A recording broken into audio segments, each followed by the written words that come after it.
The Adventures of Ulysses by Charles Lamb. Preface. This work is designed as a supplement to the Adventures of Telemachus. It treats of the conduct and sufferings of Ulysses, the father of Telemachus. The picture which it exhibits is that of a brave man struggling with adversity. By the wise use of events and with an inimitable presence of mind under difficulties, forcing out a way for himself through the severest trials to which human life can be exposed, with enemies, natural and preternatural, surrounding him on all sides. The agents in this tale, besides men and women, are giants, enchanters, sirens, things which denote external force or internal temptations, the twofold danger which a wise fortitude must expect to encounter in its course through this world. The fictions contained in it will be found to comprehend some of the most admired inventions of Grecian mythology. The groundwork of the story is as old as the Odyssey, but the moral and the colouring are comparatively modern. By avoiding the prolixity which marks the speeches and the descriptions in Homer, I have gained a rapidity to the narration which I hope will make it more attractive and give it more the air of a romance to young readers, though I am sensible that by the curtailment I have sacrificed in many places the manners to the passion, the subordinate characteristics to the essential interest of the story. The attempt is not to be considered as seeking a comparison with any of the direct translations of the Odyssey, either in prose or verse, though if I were to state the obligations which I have had to one obsolete version, I should run the hazard of depriving myself of the very slender degree of reputation which I could hope to acquire from a trifle like the present undertaking. Chapter 1. This history tells of the wanderings of Ulysses and his followers in their return from Troy after the destruction of that famous city of Asia by the Grecians. He was inflamed with the desire of seeing again, after 10 years' absence, his wife and native country, Ithaca. He was king of a barren spot and a poor country in comparison of the fruitful plains of Asia, which he was leaving, or the wealthy kingdoms which he touched upon his return. Yet, wherever he came, he could never see a soil which appeared in his eyes half so sweet or desirable as his country earth. This made him refuse the offers of the goddess Calypso to stay with her and partake of her immortality in the delightful island, and this gave him the strength to break from the enchantments of Circe, the daughter of the sun. From Troy, ill winds cast Ulysses and his fleet upon the coast of the Cicons, a people hostile to the Grecians. Landing his forces, he laid siege to their chief city, Ismarus, which he took, and with it much spoil, and slew many people. But success proved fatal to him, for his soldiers, elated with the spoil and the good store of provisions which they found in that place, fell to eating and drinking, forgetful of their safety, till the Cicons, who inhabited the coast, had time to assemble their friends and allies from the interior, who, mustering in prodigious force, set upon the Grecians, while they negligently revelled and feasted, and slew many of them, and recovered the spoil. They, dispirited and thinned in their numbers, with difficulty made their retreat good to the ships. Thence they set sail, sad at heart, yet something cheered that with such fearful odds against them they had not all been utterly destroyed. A dreadful tempest ensued, which for 2 nights and 2 days tossed them about, but the 3rd day the weather cleared, and they had hopes of a favourable gale to carry them to Ithaca. But, as they doubled the Cape of Malea, suddenly a north wind arising drove them back as far as Cythera. After that, for the space of 9 days, contrary winds continued to drive them in an opposite direction to the point to which they were bound, and the 10th day they put in at a shore where a race of men dwell that are sustained by the fruit of the lotus tree. Here Ulysses sent some of his men to land for fresh water, who were met by certain of the inhabitants, that gave them some of their country food to eat, not with any ill intention toward them, though in the event it proved pernicious. For having eaten of this fruit, so pleasant it proved to their appetite, that they in a minute quite forgot all thoughts of home, or of their countrymen, or of ever returning back to the ships to give an account of what sort of inhabitants dwelt there. But they would needs stay and live among them, and eat of that precious food for ever. And when Ulysses sent other of his men to look for them, and to bring them back by force, they strove and wept, and would not leave their food for heaven itself, so much the pleasure of that enchanting fruit had bewitched them. But Ulysses caused them to be bound hand and foot, and cast under the hatches, and set sail with all possible speed from that baneful coast, lest others after them might taste the lotus, which had such strange qualities to make men forget their native country and the thoughts of home. Coasting on all that night by unknown and out-of-the-way shores, they came by daybreak to the land where the Cyclops dwell, a sort of giant shepherds that neither sow nor plough, but the earth untilled produces for them rich wheat and barley and grapes. Yet they have neither bread nor wine, nor know the arts of cultivation, nor care to know them. For they live each man to himself, without law or government, or anything like a state or kingdom. But their dwellings are in caves on the steep heads of mountains, every man's household governed by his own caprice, or not governed at all. Their wives and children are lawless as themselves, none caring for others, but each doing as he or she thinks good.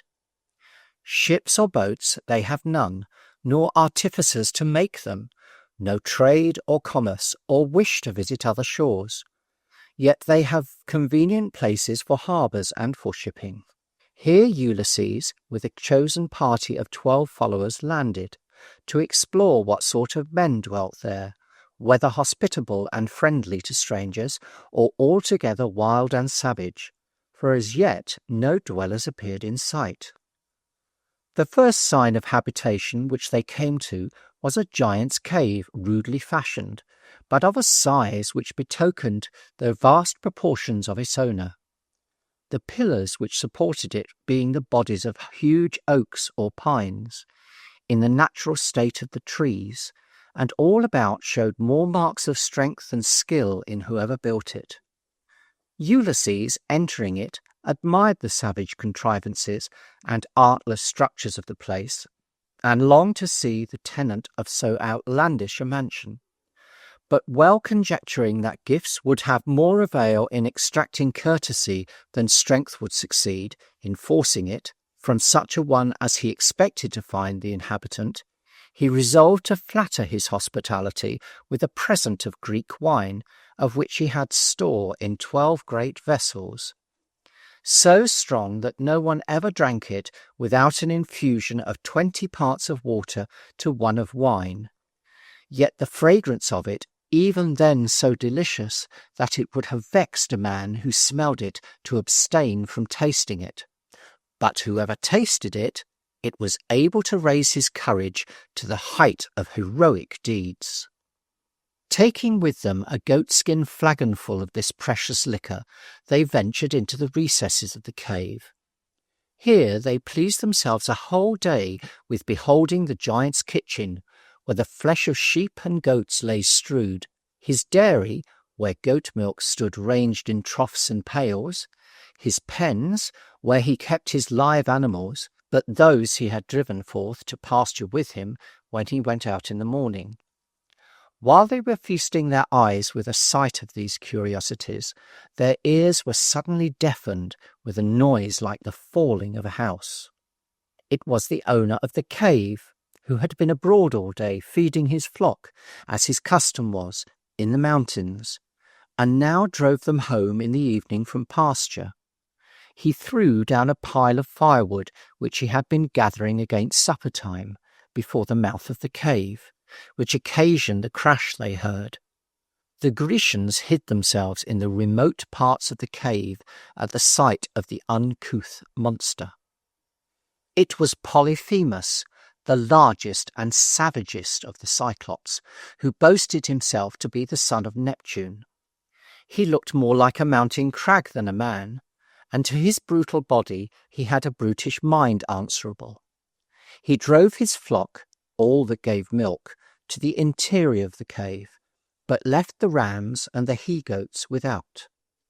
Then taking up a stone so massy that 20 oxen could not have drawn it, he placed it at the mouth of the cave, to defend the entrance, and sat him down to milk his ewes and his goats, which done, he lastly kindled a fire, and throwing his great eye round the cave, for the Cyclops had no more than one eye, and that placed in the midst of their forehead, by the glimmering light he discerned some of Ulysses's men.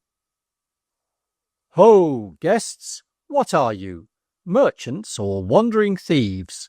he bellowed out in a voice which took from them all power of reply, it was so astounding. Only Ulysses summoned resolution to answer that they came neither for plunder nor traffic, but were Grecians who had lost their way, returning from Troy, which famous city, under the conduct of Agamemnon, the renowned son of Atreus, they had sacked and laid level to the ground. Yet now they prostrated themselves humbly before his feet, whom they acknowledged to be mightier than they, and besought him that he would bestow the rights of hospitality upon them, for that Jove was the avenger of wrongs done to strangers, and would fiercely resent any injury which they might suffer. "Fool," said the Cyclop, "to come so far to preach to me the fear of the gods. We Cyclops care not for your Jove, whom you fable to be nursed by a goat, nor any of your blessed ones. We are stronger than they, and dare bid open battle to Jove himself, though you and all your fellows of the earth join with him." And he bade them tell him where their ship was in which they came, and whether they had any companions. But Ulysses, with wise caution, made answer that they had no ship or companions, but were unfortunate men, who the sea, splitting their ship in pieces, had dashed upon his coast, and they alone had escaped. He replied nothing, but gripping 2 of the nearest of them, as if they had been no more than children, he dashed their brains out against the earth, and, shocking to relate, tore in pieces their limbs, and devoured them yet warm and trembling, making a lion's meal of them, lapping the blood. For the Cyclops are man-eaters, and esteem human flesh to be a delicacy far above goats or kids, though by reason of their abhorred customs few men approach their coast, except some stragglers, or now and then a shipwrecked mariner. At a sight so horrid, Ulysses and his men were like distracted people. He, when he had made an end to his wicked supper, drained a draught of goat's milk down his prodigious throat, and lay down and slept among his goats. Then Ulysses drew his sword, and half resolved to thrust it with all his might in at the bosom of the sleeping monster. But wiser thoughts restrained him, else they had there without help all perished, for none but Polyphemus himself could have removed that massive stone which he had placed to guard the entrance. So they were constrained to abide all that night in fear. When day came, the Cyclop awoke, and kindling a fire, made his breakfast of 2 other of his unfortunate prisoners, then milked his goats as he was accustomed, and pushing aside the vast stone, and shutting it again when he had done upon the prisoners, with as much ease as a man opens and shuts a quiver's lid, he let out his flock, and drove them before him with whistlings, as sharp as winds in storm, to the mountains. Then Ulysses, of whose strength and cunning the Cyclops seems to have had as little heed as of an infant's, being left alone with the remnant of his men which the Cyclop had not devoured, gave manifest proof how far manly wisdom excels brutish force. He chose a stake from among the wood which the Cyclop had piled up for firing, in length and thickness like a mast, which he sharpened and hardened in the fire, and selected 4 men, and instructed them what they should do with this stake, and made them perfect in their parts. When the evening was come, the Cyclop drove home his sheep, and as fortune directed it, either of purpose, or that his memory was overruled by the gods to his hurt, as in the issue it proved, he drove the males of his flock, contrary to his custom, along with the dams into the pens. Then shutting to the stone of the cave, he fell to his horrible supper. When he had dispatched 2 more of the Grecians, Ulysses waxed bold with the contemplation of his project, and took a bowl of Greek wine, and merrily dared the Cyclop to drink. "Cyclop," he said, "take a bowl of wine from the hand of your guest. It may serve to digest the man's flesh that you have eaten, and show what drink our ship held before it went down. All I ask in recompense, if you find it good, is to be dismissed in a whole skin. Truly you must look to have few visitors, if you observe this new custom of eating your guests." The brute took and drank, and vehemently enjoyed the taste of wine, which was new to him, and swilled again at the flagon, and entreated for more, and prayed Ulysses to tell him his name, that he might bestow a gift upon the man who had given him such brave liquor. The Cyclops, he said, had grapes, but this rich juice, he swore, was simply divine. Again Ulysses plied him with the wine, and the fool drank it as fast as he poured out, and again he asked the name of his benefactor, which Ulysses, cunningly dissembling, said, "My name is No Man. My kindred and friends in my own country call me No Man." "Then," said the Cyclop, "this is the kindness I will show thee, No Man. I will eat thee last of all thy friends." He had scarce expressed his savage kindness when the fumes of the strong wine overcame him, and he reeled down upon the floor and sank into a dead sleep. Ulysses watched his time while the monster lay insensible, and heartening up his men, they placed the sharp end of the stake in the fire till it was heated red hot, and some god gave them a courage beyond that which they were used to have, and the 4 men with difficulty bored the sharp end of the huge stake, which they had heated red hot, right into the eye of the drunken cannibal, and Ulysses helped to thrust it in with all his might, still farther and farther with effort, as men bore with an auger, till the scalded blood gushed out, and the eyeball smoked, and the strings of the eye cracked, as the burning rafter broke in it, and the eye hissed as hot iron hisses when it is plunged into water. He, waking, roared with the pain so loud that all the cavern broke into claps like thunder. They fled and dispersed into corners. He plucked the burning stake from his eye and hurled the wood madly about the cave. Then he cried out with a mighty voice for his brethren the Cyclops that dwelt hard by in the caverns upon hills. They, hearing the terrible shout, came flocking from all parts to inquire what ailed Polyphemus, and what cause he had for making such horrid clamours in the night time to break their sleeps, if his fright proceeded from any mortal, if strength or craft had given him his death's blow. He made answer from within that no man had hurt him, no man had killed him, no man was with him in the cave. They replied, "If no man has hurt thee, and no man is with thee, then thou art alone, and the evil that afflicts thee is in the hand of heaven, which none can resist or help." So they left him and went their way, thinking that some disease troubled him.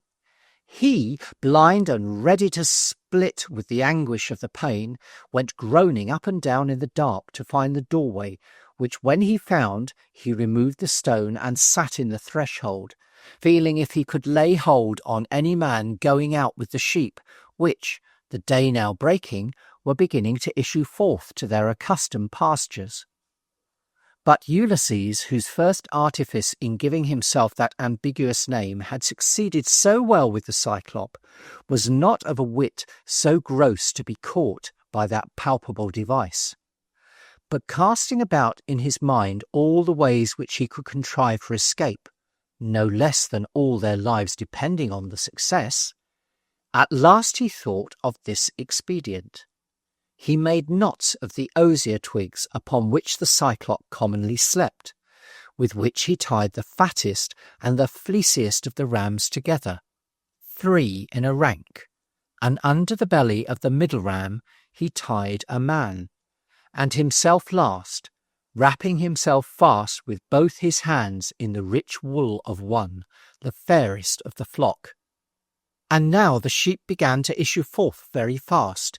The males went first. The females, unmilked, stood by, bleating and requiring the hand of their shepherd in vain to milk them, their full bags sore with being unemptied, but he much sorer with the loss of sight. Still, as the males passed, he felt the backs of those fleecy fools, never dreaming that they carried his enemies under their bellies. So they passed on till the last ram came loaded with his wool and Ulysses together. He stopped that ram and felt him, and had his hand once in the hair of Ulysses, yet knew it not, and he chid the lamb for being last, and spoke to it as if it understood him, and asked it whether it did not wish that its master had his eye again, which that abominable no-man with his execrable rout had put out, when they had got him down with wine. And he willed the ram to tell him whereabouts in the cave his enemy lurked, that he might dash his brains and strew them about, to ease his heart of that tormenting revenge which rankled in it. After a deal of such foolish talk to the beast, he let it go. When Ulysses found himself free, he let go his hold and assisted in disengaging his friends. The rams which had befriended them they carried off with them to the ships, where their companions with tears in their eyes received them as men escaped from death.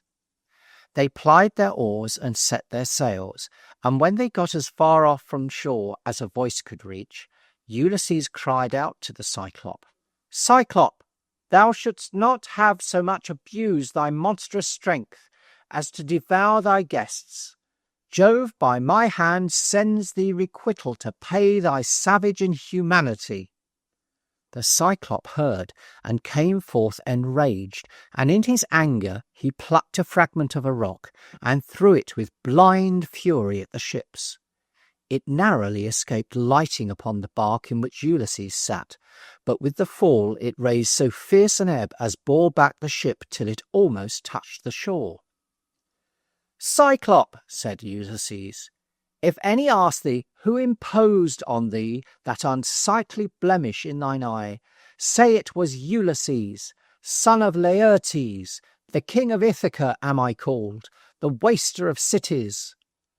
Then they crowded sail and beat the old sea, and forth they went with a forward gale, sad for forepast losses, yet glad to have escaped at any rate, till they came to the isle where Aeolus reigned, who is god of the winds.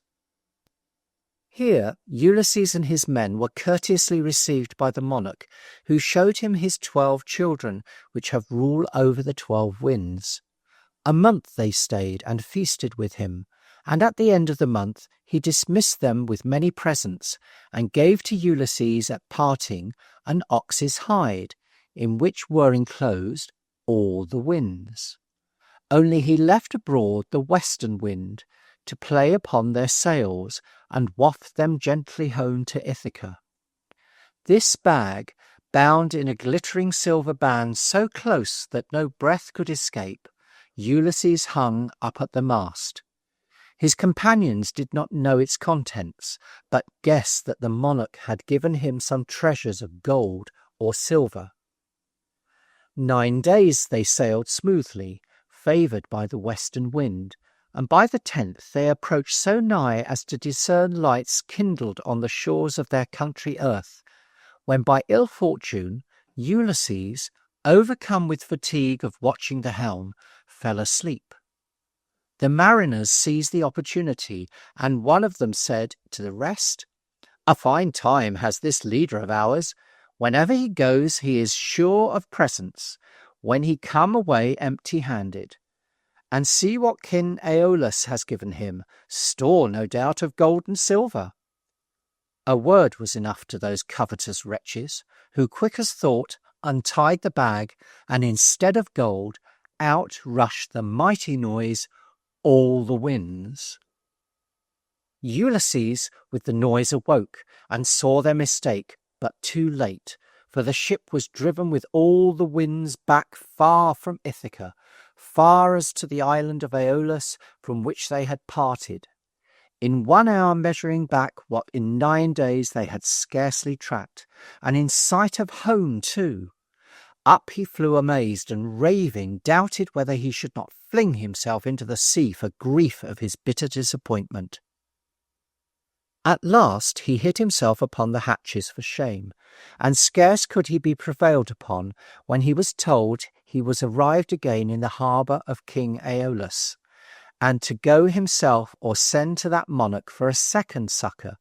So much the disgrace of having misused his royal bounty, though it was the crime of his followers and not his own, weighed upon him. And when at last he went and took a herald with him, and came where the god sat on his throne, feasting with his children, he would not thrust in among them at their meat, but set himself down like one unworthy in the threshold. Indignation seized Aeolus to behold him in that manner returned, and he said, "Ulysses, what has brought you back? Are you so tired of your country, or did not our present please you? We thought we had given you a kingly passport." Ulysses made answer, "My men have done this ill mischief to me. They did it while I slept." "Wretch," said Aeolus, "avaunt, and quit our shores. It fits not us to convey men whom the gods hate, and will have perish." Forth they sailed, but with far different hopes than when they had left the same harbour the first time with all the winds confined. Only the west wind suffered to play upon their sails, to waft them in gentle murmurs to Ithaca. They were now the sport of every gale that blew, and despaired of ever seeing home more. Now those covetous mariners were cured of their surfeit for gold, and would not have touched it if it had lain in untold heaps before them. 6 days and nights they drove along, and on the 7th day they put into Lamos, a port of the Laestrygonians. So spacious this harbour was that it held with ease all their fleet, which rode at anchor, safe from any storms, all but the ship in which Ulysses was embarked. He, as if prophetic of the mischance which followed, kept still without the harbour, making fast his bark to a rock at the land's point, which he climbed with purpose to survey the country. He saw a city with smoke ascending from the roofs, but neither ploughs going, nor oxen yoked, nor any sign of agricultural works. Making choice of 2 men, he sent them to the city to explore what sort of inhabitants dwelt there. His messengers had not gone far before they met a damsel, of stature surpassing human, who was coming to draw water from a spring. They asked her who dwelt in that land. She made no reply, but led them in silence to her father's palace. He was a monarch, and named Antiphas. He and all his people were giants. When they entered the palace, a woman, the mother of the damsel, but far taller than she, rushed abroad and called for Antiphas. He came, and snatching up one of the two men, made as if he would devour him. The other fled.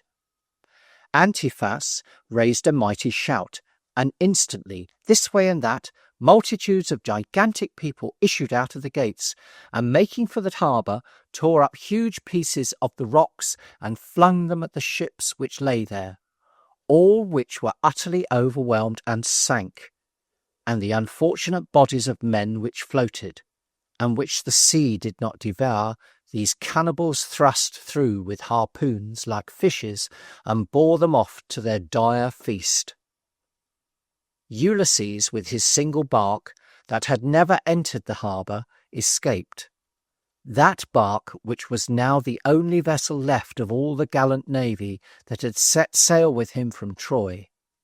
He pushed off from the shore, cheering the sad remnant of his men, whom horror at the sight of their countrymen's fate had almost turned to marble. Chapter 2. On went the single ship till it came to the island of Aeaea, where Circe, the dreadful daughter of the sun, dwelt. She was deeply skilled in magic, a haughty beauty, and had hair like the sun.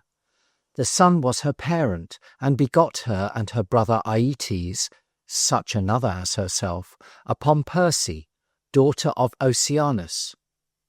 Here a dispute arose among Ulysses's men, which of them should go ashore to explore the country, for there was a necessity that some should go to procure water and provisions, their stock of both being nigh spent.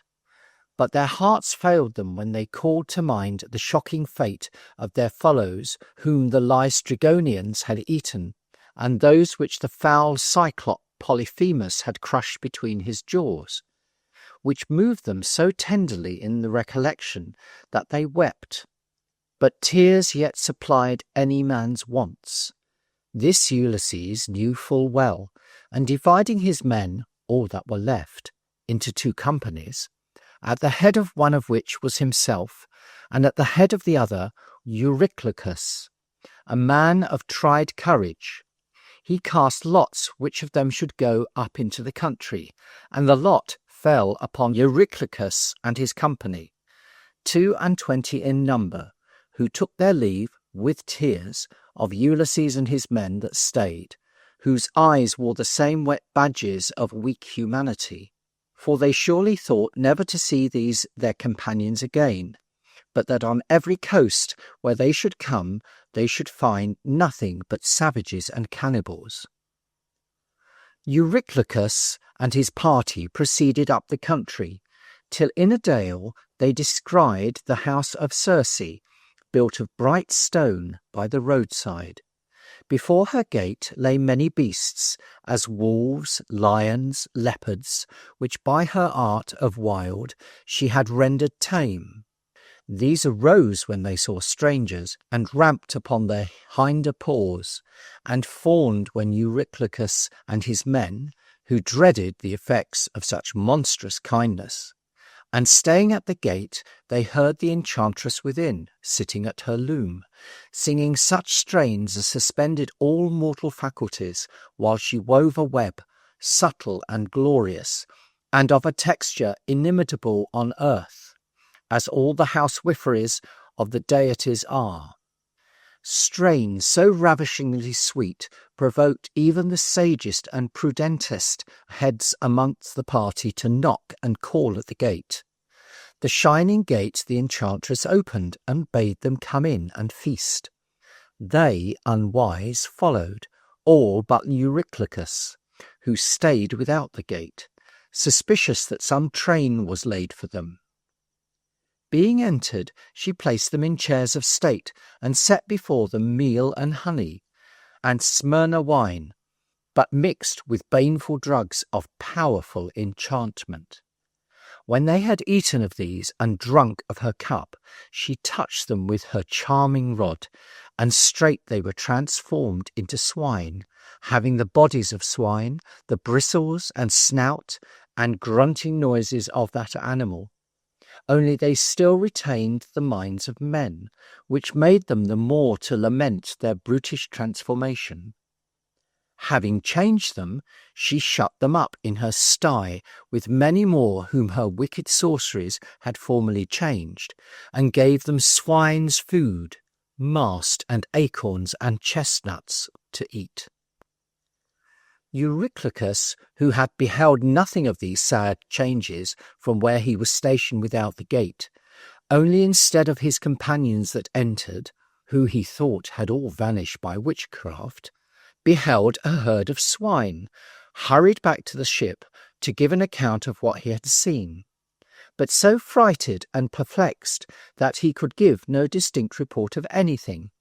Only he remembered a palace and a woman singing at her work, and gates guarded by lions, but his companions, he said, were all vanished. Then Ulysses, suspecting some foul witchcraft, snatched his sword and his bow, and commanded Eurylochus instantly to lead him to the place. But Eurylochus fell down, and embracing his knees, besought him by the name of a man whom the gods had in their protection not to expose his safety, and the safety of all of them, to certain destruction. "Do thou then stay, Eurylochus," answered Ulysses. "Eat thou and drink in the ship in safety, while I go alone upon this adventure. Necessity, from whose law is no appeal, compels me." So saying, he quitted the ship and went on shore, accompanied by none. None had the hardihood to offer to partake that perilous adventure with him, so much they dreaded the enchantments of the witch. Singly he pursued his journey till he came to the shining gates which stood before her mansion. But when he essayed to put his foot over her threshold, he was suddenly stopped by the apparition of a young man, bearing a golden rod in his hand, who was the god Mercury. He held Ulysses by the wrist to stay his entrance, and, "Whither wouldst thou go?" he said, "O thou most erring of the sons of men? Knowest thou not that this is the house of the great Circe, where she keeps thy friends in a loathsome sty, changed from the fair forms of men into the detestable and ugly shapes of swine? Art thou prepared to share their fate, from which nothing can ransom thee?" But neither his words nor his coming from heaven could stop the daring foot of Ulysses, whom compassion for the misfortune of his friends had rendered careless of danger, which when the god perceived, he had pity to see valour so misplaced, and gave him the flower of the herb moly, which is sovereign against enchantments. The moly is a small, unsightly root, its virtues little known and in low estimation. The dull shepherd treads on it every day with his clouted shoes, but it bears a small white flower, which is medicinal against charms, blights, mildews, and damps. "Take this in thy hand," said Mercury, "and with it boldly enter her gates. When she shall strike thee with her rod, thinking to change thee, as she has changed thy friends, boldly rush in upon her with thy sword, and extort from her the dreadful oath of the gods, that she will use no enchantments against thee. Then force her to restore thy abused companions." He gave Ulysses the little white flower, and, instructing him how to use it, vanished.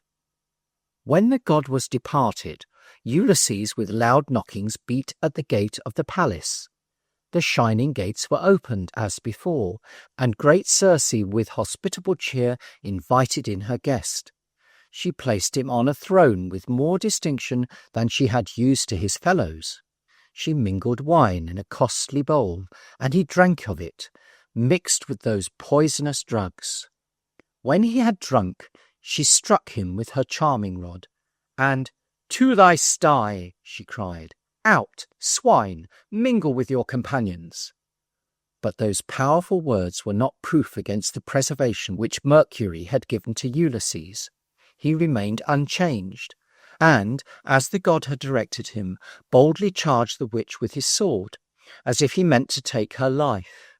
which when she saw and perceived that her charms were weak against the antidote which Ulysses bore about him, she cried out and bent her knees beneath his sword, embracing his, and said, "Who or what manner of man art thou? Never drank any man before thee of this cup, but he repented it in some brute's form. Thy shape remains unaltered as thy mind. Thou canst be none other than Ulysses, renowned all the world for wisdom, whom the fates have long since decreed that I must love. This haughty bosom bends to thee. O Ithacan, a goddess woos thee to her bed." "O Circe," he replied, "how canst thou treat of love or marriage with one whose friends have been turned into beasts? And now offerest him thy hand in wedlock, only that thou mightst have him in thy power, to live the life of a beast with thee, naked, effeminate, subject to thy will, perhaps to be advanced in time to the honour of a place in thy sty? What pleasure canst thou promise which may tempt the soul of a reasonable man? Thy meat spiced with poison, or thy wines drugged with death? Thou must swear to me that thou wilt never attempt against me the treasons which thou hast practised upon my friends." The enchantress, won by the terror of his threats, or by the violence of that new love which she felt kindling in her veins for him, swore by Styx, the great oath of the gods, that she meditated no injury to him. Then Ulysses made show of gentler treatment, which gave her hopes of inspiring him with a passion equal to that which she felt. She called her handmaids, 4 that served her in chief, who were daughters to her silver fountains, to her sacred rivers, and to her consecrated woods, to deck her apartments, to spread rich carpets, and set out her silver tables with dishes of the purest gold, and meat as precious as that which the gods eat, to entertain her guests. One brought water to wash his feet, and one brought wine to chase away, with a refreshing sweetness, the sorrows that had come of late so thick upon him and hurt his noble mind. They strewed perfumes on his head, and, after he had bathed in a bath of the choicest aromatics, they brought him rich and costly apparel to put on. Then he was conducted to a throne of massy silver, and a regale fit for Jove when he banquets was placed before him. But the feast which Ulysses desired was to see his friends, the partners of his voyage, once more in the shapes of men, and the food which could give him nourishment must be taken in at his eyes. Because he missed this sight, he sat melancholy and thoughtful, and would taste of none of the rich delicacies placed before him, which when Circe noted, she easily divined the cause of his sadness, and leaving the seat in which she sat throned, went to her sty, and let abroad his men, who came in like swine, and filled the ample hall where Ulysses sat with gruntings.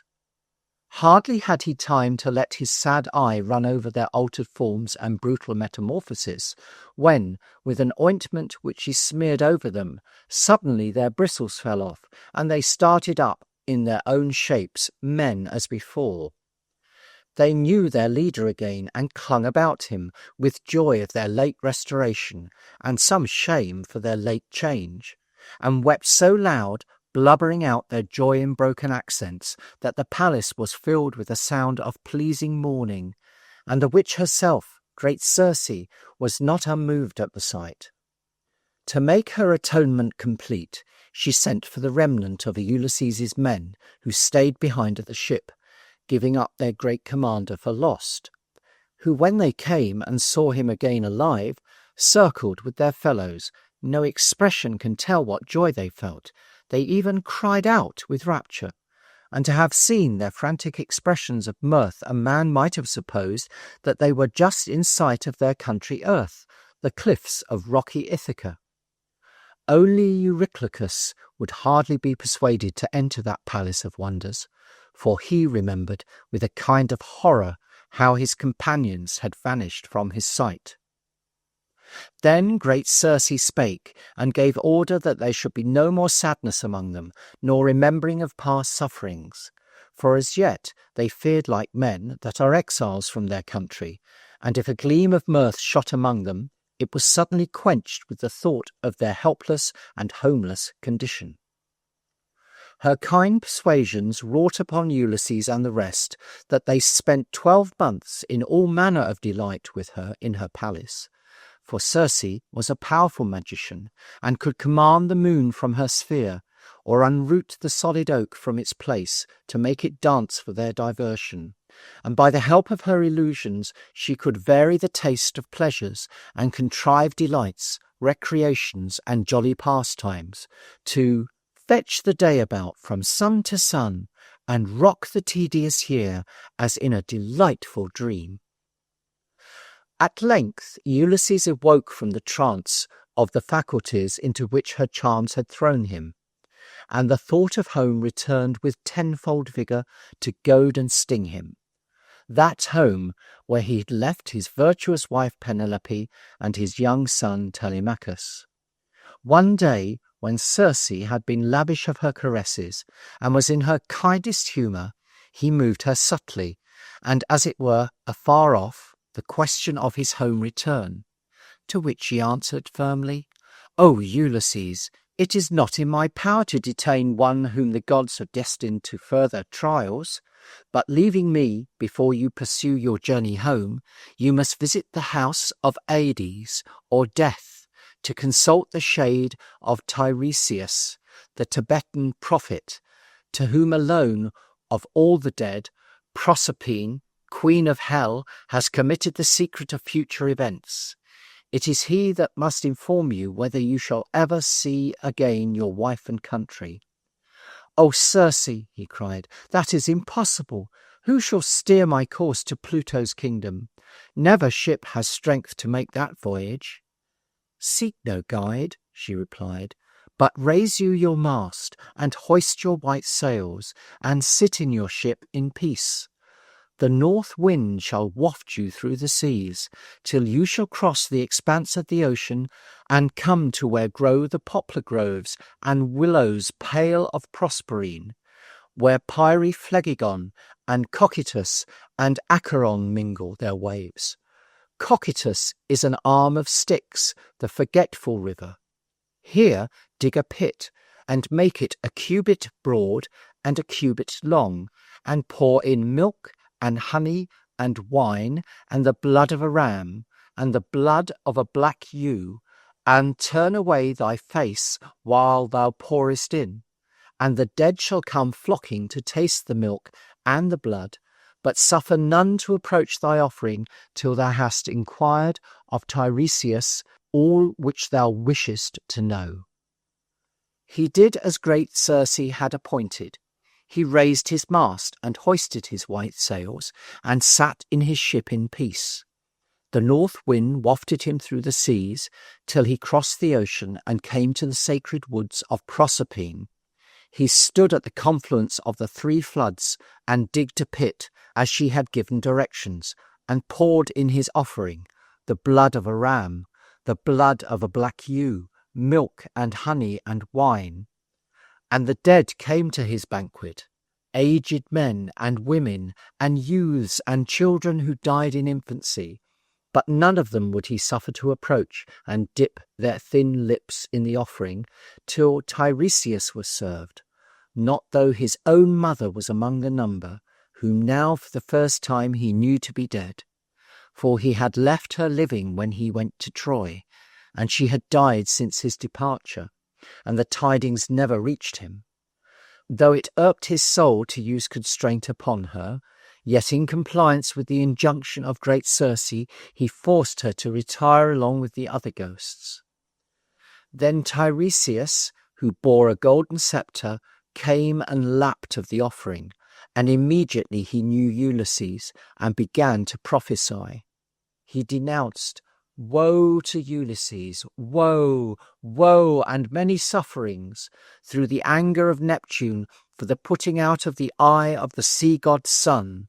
Yet there was safety after suffering, if they could abstain from slaughtering the oxen of the sun after they landed in the triangular island.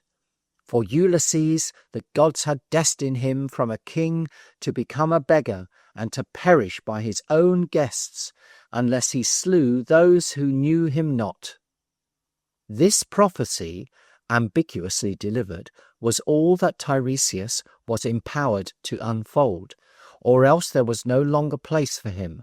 For now the souls of the other dead came flocking in such numbers, tumultuously demanding the blood, that freezing horror seized the limbs of the living Ulysses, to see so many, and all dead, and he the only one alive in that region. Now his mother came and lapped the blood, without restraint from her son, and now she knew him to be her son, and inquired of him why he had come alive to their comfortless habitations. And she said that affliction for Ulysses's long absence had preyed upon her spirits and brought her to the grave. Ulysses's soul melted at her moving narration, and forgetting the state of the dead, and that the airy texture of disembodied spirits does not admit of the embraces of flesh and blood, he threw his arms about her to clasp her. The poor ghost melted from his embrace, and, looking mournfully upon him, vanished away. Then he saw other females, Tyro, who when she lived was the paramour of Neptune, and by him had Peleus and Neleus, Antiope, who bore two like sons to Jove, Amphion and Zethus, founders of Thebes, Alcina, the mother of Hercules, with her fair daughter, afterwards her daughter-in-law, Megara. There also Ulysses saw Jocasta, the unfortunate mother and wife of Oedipus, who, ignorant of kin, wedded with her son, and when she had discovered the unnatural alliance, for shame and grief hanged herself. He continued to drag a wretched life above the earth, haunted by the dreadful furies.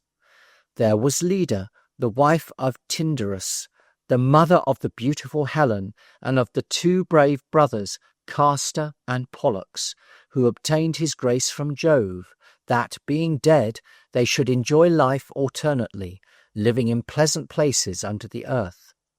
For Pollux had prayed that his brother Castor, who was subject to death, as the son of Tyndarus, should partake of his own immortality, which he derived from an immortal sire. This the fates denied.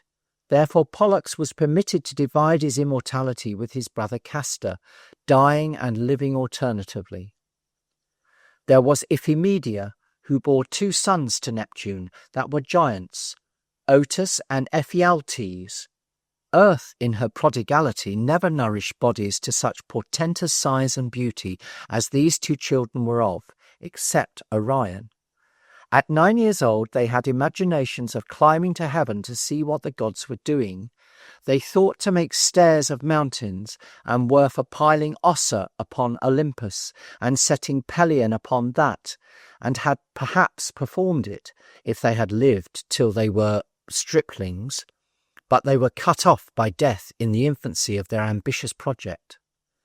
Phaedra was there, and Procris, and Ariadne, mournful of Theseus's desertion, and Myrrha, and Clymene, and Eryphile, who preferred gold before wedlock faith. But now came a mournful ghost. That late was Agamemnon, the son of Atreus, the mighty leader of all the host of Greece and their confederate kings that warred against Troy. He came with the rest to sip a little of the blood at that uncomfortable banquet.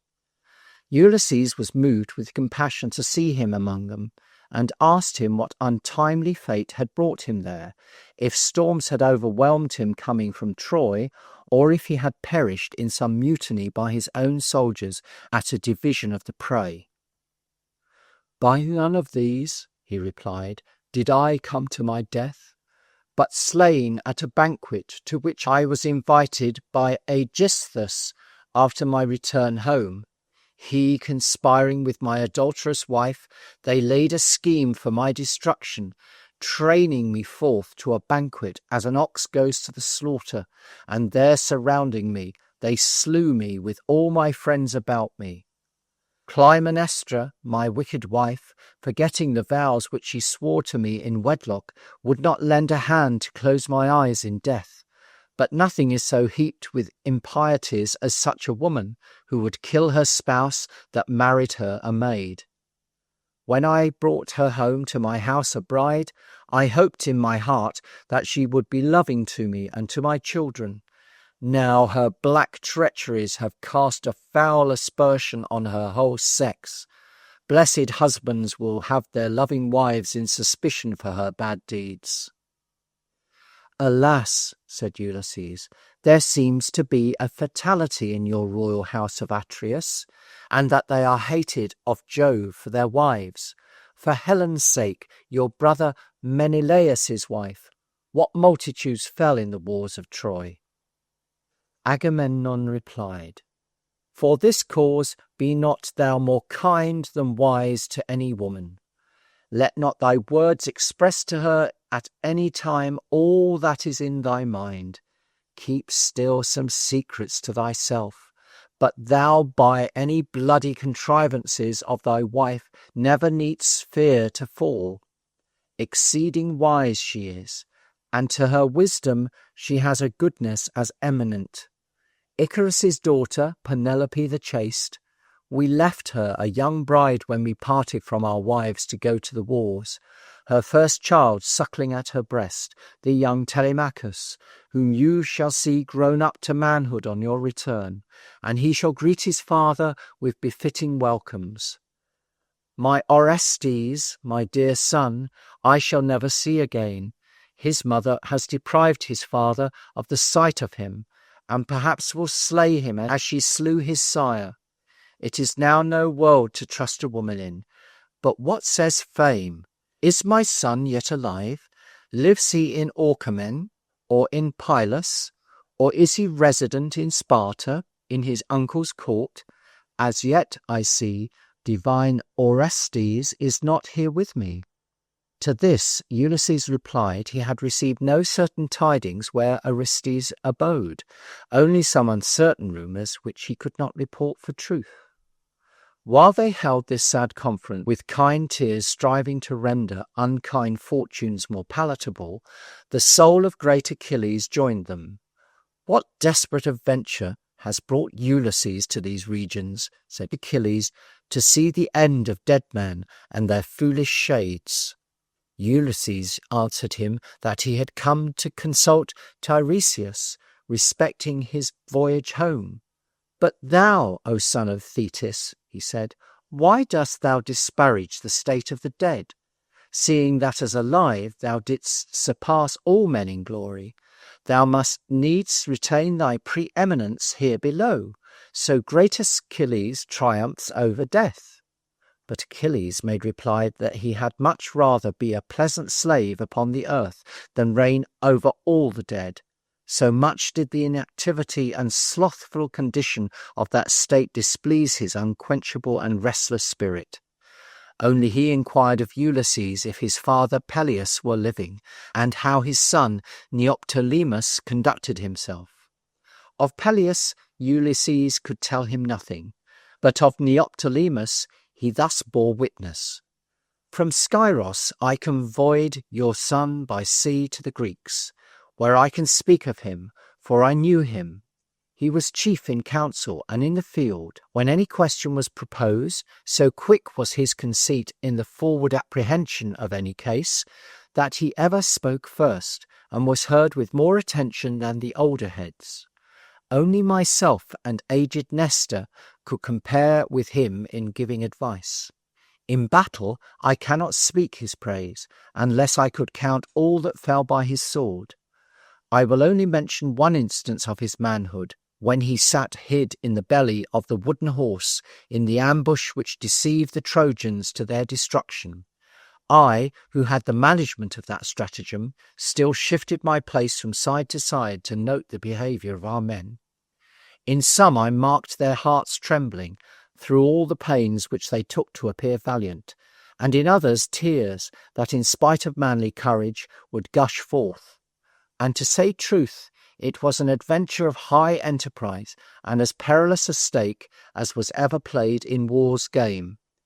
But in him I could not observe the least sign of weakness, no tears nor tremblings, but his hand stood on his good sword, and ever urging me to set open the machine and let us out before the time was come for doing it.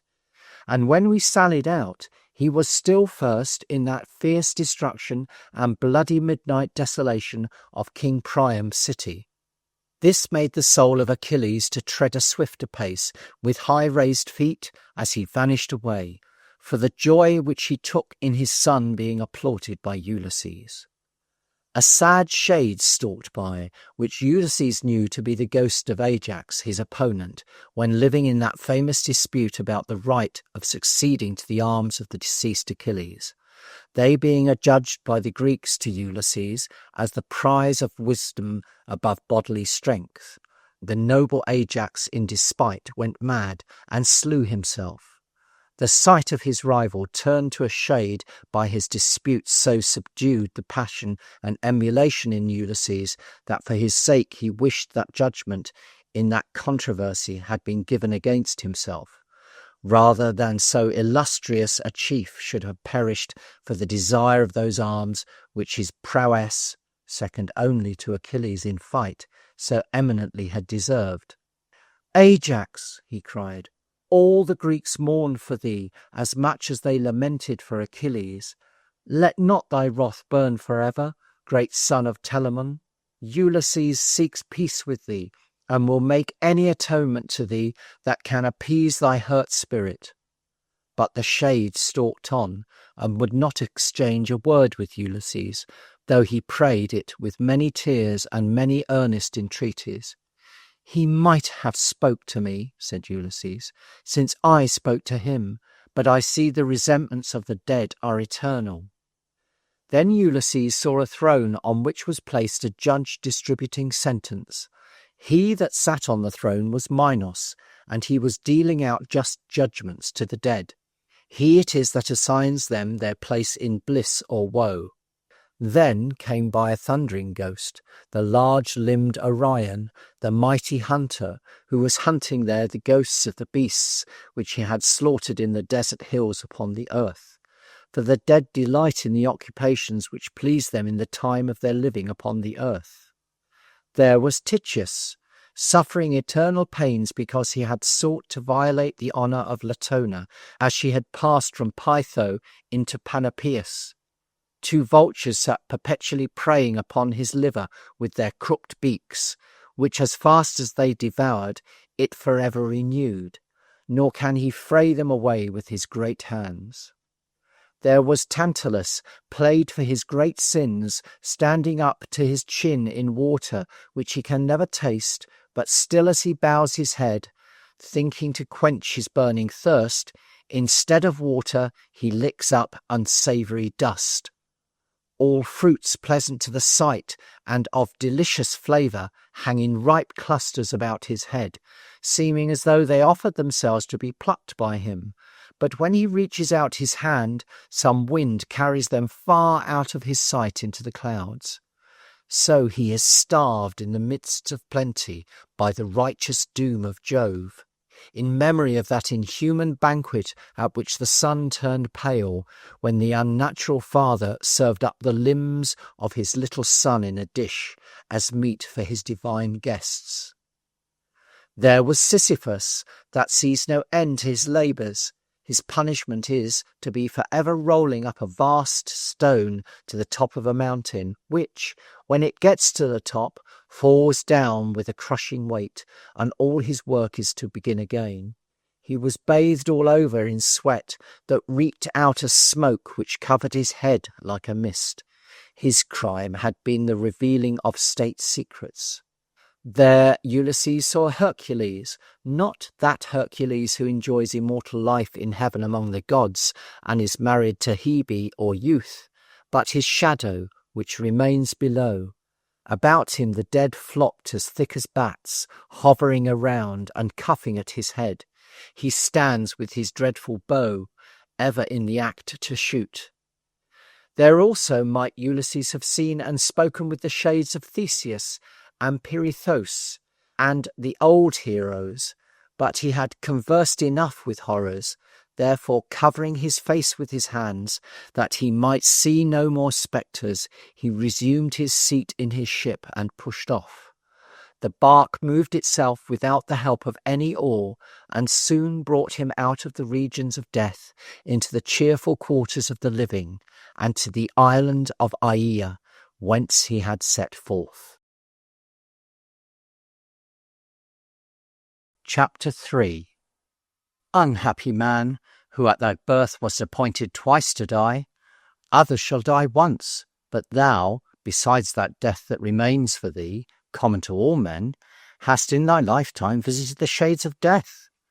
Thee, Scylla, thee Charybdis expect, thee the deathful sirens lie in wait for, that taint the minds of whoever listen to them with their sweet singing.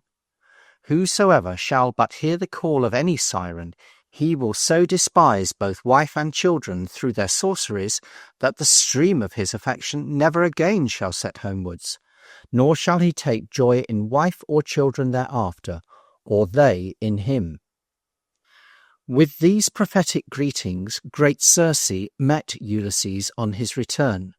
He besought her to instruct him in the nature of the sirens, and by what method their baneful allurements were to be resisted. They are sisters three, she replied, that sit in a mead, by which your ship must needs pass, circled with dead men's bones. These are the bones of men whom they have slain, after with fawning invitements they have enticed them into their fen. Yet such is the celestial harmony of their voice, accompanying the persuasive magic of their words, that, knowing this, you shall not be able to withstand their enticements. Therefore, when you are to sail by them, you shall stop the ears of your companions with wax, that they may hear no note of that dangerous music. But for yourself, that you may hear and yet live, give them strict command to bind you hand and foot to the mast, and in no case to set you free, till you are out of danger of the temptation, though you should entreat it and implore it ever so much, but to bind you rather the more for your requesting to be loosed. So shall you escape that snare. Ulysses then prayed her that she would inform him what Scylla and Charybdis were, which she had taught him by name to fear. She replied, Sailing from Aeaea to Trinacria, you must pass at an equal distance between two fatal rocks. Incline never so little either to the one side or to the other, and your ship must meet with certain destruction. No vessel ever yet tried that pass without being lost but the Argo, which owed her safety to the sacred freight she bore, the fleece of the golden-backed ram, which could not perish. The biggest of these rocks which you shall come to, Scylla hath in charge. There, in a deep whirlpool at the foot of the rock, the abhorred monster shrouds her face, who, if she were to show her full form, no eye of man or god could endure the sight. Thence she stretches out all her 6 long necks, peering and diving to suck up fish, dolphins, dogfish, and whales, whole ships and their men, whatever comes within her raging gulf. The other rock is lesser and of less ominous aspect, but there dreadful Charybdis sits, supping the black deeps. Thrice a day she drinks her pits dry, and thrice a day again she belches them all up. But when she is drinking, come not nigh, for being once caught, the force of Neptune cannot redeem you from her swallow. Better trust to Scylla, for she will but have for her 6 necks 6 men. Charybdis, in her insatiate draught, will ask all. Then Ulysses inquired, in case he should escape Charybdis, whether he might not assail that other monster with his sword.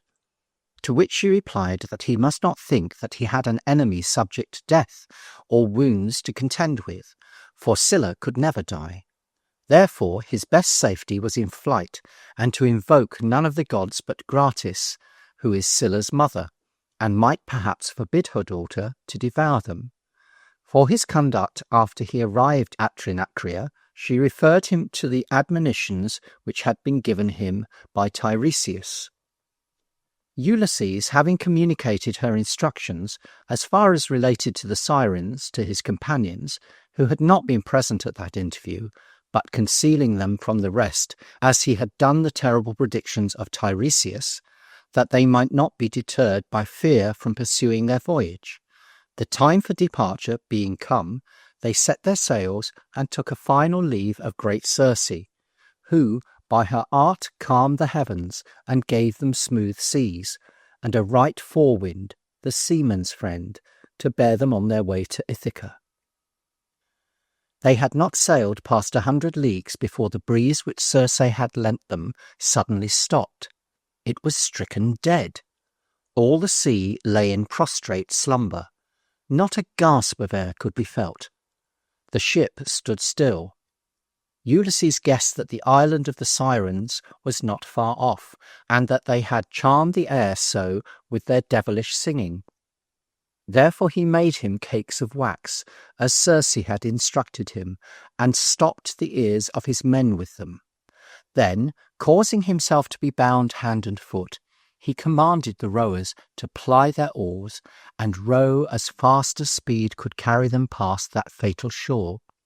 They soon came within sight of the Sirens, who sang in Ulysses' hearing. "Come here, thou, worthy of the world of praise, that dost so high the Grecian glory raise. Ulysses, stay thy ship, and that song hear, that none passed ever, but it bent his ear, but left him ravished and instructed more by us than ever heard before. For we know all things, whatsoever were, in wide Troy laboured whatsoever there. The Grecians and the Trojans both sustained by those high issues that the gods ordained, and whatsoever all the earth can show, to inform a knowledge of desert we know." These were the words, but the celestial harmony of the voices which sang them no tongue can describe. It took the ear of Ulysses with ravishment. He would have broken his bonds to rush after them, and threatened, wept, sued, entreated, commanded, crying out with tears and passionate imprecations, conjuring his men by all the ties of perils past which they had endured in common, by fellowship and love, and the authority which he retained among them, to let him loose. But at no rate would they obey him. And still the Sirens sang. Ulysses made signs, motions, gestures, promising mountains of gold if they would set him free, but their oars only moved faster. And still the Sirens sang. And still the more he adjured them to set him free, the faster with cords and ropes they bound him, till they were quite out of hearing of the Sirens' note, whose effect great Circe had so truly predicted.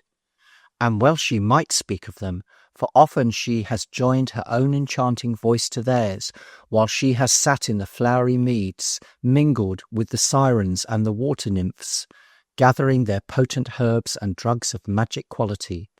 Their singing altogether has made the gods stoop, and heaven drowsy with the harmony. Escaped that peril, they had not sailed yet 100 leagues farther, when they heard a roar afar off, which Ulysses knew to be the barking of Scylla's dogs, which surround her waist and bark incessantly. Coming nearer, they beheld a smoke ascend with a horrid murmur, which arose from that other whirlpool, to which they made nigher approaches than to Scylla. Through the furious eddy, which is in that place, the ship stood still as a stone, for there was no man to lend his hand to an oar. The dismal roar of Scylla's dogs at a distance, and the nearer clamours of Charybdis, where everything made an echo, quite taking from them the power of exertion. Ulysses went up and down, encouraging his men one by one, giving them good words, telling them that they were in great perils when they were blocked up in the Cyclops' cave, yet, heaven assisting his counsels, he had delivered them out of that extremity. That he could not believe, but they remembered it, and wished them to give the same trust to the same care which he had now for their welfare, that they must exert all the strength and wit which they had, and try if Jove would not grant them an escape even out of this peril. In particular, he cheered up the pilot, who sat at the helm, and told him that he must show more firmness than other men, as he had more trust committed to him, and had sole management by his skill of the vessel in which all their safeties were embarked. That a rock lay hid within those boiling whirlpools which he saw, on the outside of which he must steer, if he would avoid his own destruction and the destruction of them all. They heard him, and like men took to the oars, but little knew what opposite danger, in the shunning that rock, they must be thrown upon. For Ulysses had concealed from them the wounds, never to be healed, which Scylla was to open. Their terror would else have robbed them all of all care to steer or move an oar, and have made them hide under the hatches, for fear of seeing her, where he and they must have died an idle death. But even then he forgot the precautions which Circe had given him to prevent harm to his person, who had willed him not to arm or show himself once to Scylla. But disdaining not to venture life for his brave companions, he could not contain, but armed in all points, and taking a lance in either hand, he went up to the foredeck, and looked when Scylla would appear. She did not show herself as yet, and still the vessel steered closer by her rock, as it sought to shun that other more dreaded.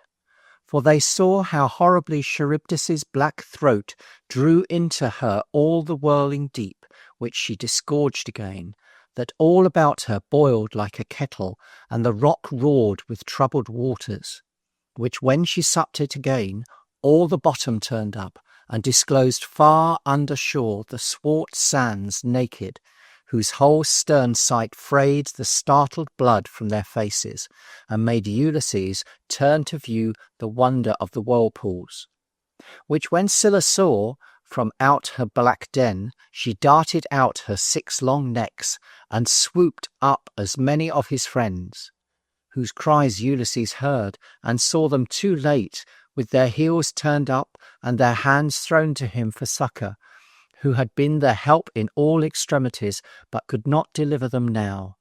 And he heard them shriek out as she tore them, and to the last they continued to throw their hands out to him for sweet life. In all his sufferings he never had beheld a sight so full of miseries. Escaped from Scylla and Charybdis, but with a diminished crew, Ulysses and the sad remains of his followers reached the Trinacrian shore. Here landing, he beheld oxen grazing of such surpassing size and beauty that both from them and from the shape of the island, having 3 promontories jutting out into the sea, he judged rightly that he had come to the triangular island, and the oxen of the sun, of which Tiresias had forewarned him.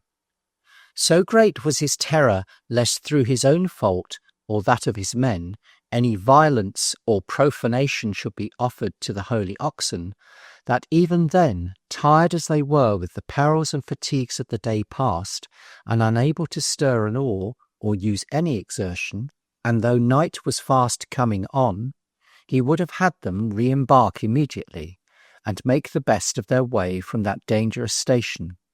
But his men with one voice resolutely opposed it, and even the too cautious Euryclicus himself withstood the proposal. So much did the temptation of a little ease and refreshment, ease tenfold sweet after such labours, prevail over the sage's counsels, and the apprehension of certain evil outweigh the prospect of contingent danger.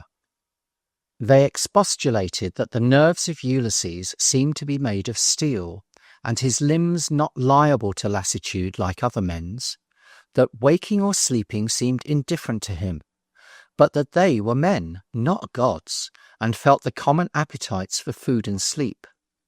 That in the night time all the winds most destructive to ships are generated, that black night still required to be served with meat and sleep and quiet havens, and ease. That the best sacrifice to the sea was in the morning, with such sailor-like sayings and mutinous arguments, which the majority have always ready to justify disobedience to their betters, they forced Ulysses to comply with their requisition, and against his will to take up his night quarters on shore. But he first exacted from them an oath that they would neither maim nor kill any of the cattle which they saw grazing, but content themselves with such food as Circe had stowed their vessel with when they had parted from Aea. This they, man by man, severally promised, imprecating the heaviest curses on whoever should break it. And mooring their bark within a creek, they went to supper, contenting themselves that night with such food as Circe had given them, not without many sad thoughts of their friends whom Scylla had devoured, the grief of which kept them great part of the night waking. In the morning Ulysses urged them again to a religious observance of the oath that they had sworn, not in any case to attempt the blood of those fair herds which they saw grazing, but to content themselves with the ship's food. For the god who owned those cattle sees and hears all. They faithfully obeyed and remained in that good mind for a month, during which they were confined to that station by contrary winds, till all the wine and the bread were gone, which they had brought with them. When their victuals were gone, necessity compelled them to stray in quest of whatever fish or fowl they could snare, which that coast did not yield in any great abundance. Then Ulysses prayed to all the gods that dwelt in bountiful heaven that they would be pleased to yield them some means to stay their hunger without having recourse to profane and forbidden violations. But the ears of heaven seemed to be shut, for at midday, when he should chiefly have been vigilant and watchful to prevent mischief, a deep sleep fell upon the eyes of Ulysses, during which he lay totally insensible of all that passed in the world, and what his friends or what his enemies might do for his welfare or destruction. Then Euryclicus took his advantage. He was the man of most authority with them after Ulysses. He represented to them all the misery of their condition, how that every death is hateful and grievous to mortality, but of all deaths, famine is attended with the most painful, loathsome, and humiliating circumstances, that the subsistence which they could hope to draw from fowling or fishing was too precarious to be depended upon, that there did not seem to be any choice of the winds changing to favour their escape, but that they must inevitably stay there and perish, if they let an irrational superstition deter them from the means which nature offered to their hands, that Ulysses might be deceived in his belief that these oxen had any sacred qualities above other oxen, and even admitting that they were the property of the gods of the sun, as he said they were, the sun did neither eat nor drink, and the gods were best served not by a scrupulous conscience, but by a thankful heart, which took freely what they as freely offered. With these and such like persuasions he prevailed on his half-famished and half-mutinous companions to begin the impious violation of their oath by the slaughter of 7 of the fairest of these oxen which were grazing. Part they roasted and ate, and part they offered in sacrifice to the gods, particularly to Apollo, god of the sun, vowing to build a temple to his godhead when they should arrive in Ithaca, and deck it with magnificent and numerous gifts. Vain men, and superstition worse than that which they so lately derided, to imagine that prospective penitence can excuse a present violation of duty, and that the pure natures of the heavenly powers will admit of compromise or dispensation for sin. But to their feast they fell, dividing the roasted portions of the flesh, savoury and pleasant meat to them, but a sad sight to the eyes, and a savour of death in the nostrils of the waking Ulysses, who just woke in time to witness, but not soon enough to prevent, their rash and sacrilegious banquet. He had scarce time to ask what great mischief was this which they had done unto him, when behold, a prodigy! The ox hides which they had stripped began to creep as if they had life, and the roasted flesh bellowed as the ox used to do when he was living. The hair of Ulysses stood up on end with affright at these omens, but his companions, like men whom the gods had infatuated to their destruction, persisted in their horrible banquet. The sun from his burning chariot saw how Ulysses's men had slain his oxen, and he cried to his father Jove, "Revenge me upon these impious men who have slain my oxen, which it did me good to look upon when I walked my heavenly round. In all my daily courses I never saw such bright and beautiful creatures as those my oxen were." The father promised that ample retribution should be taken to those accursed men, which was fulfilled shortly after, when they took their leaves of the fatal island. 6 days they feasted in spite of the signs of heaven, and on the 7th, the wind changing, they set their sails and left the island, and their hearts were cheerful with the banquets they had held, all but the heart of Ulysses, which sank within him, as with wet eyes he beheld his friends and gave them for lost, as men devoted to divine vengeance, which soon overtook them, for they had not gone many leagues before a dreadful tempest arose, which burst their cables, down came their mast, crushing the skull of the pilot in its fall.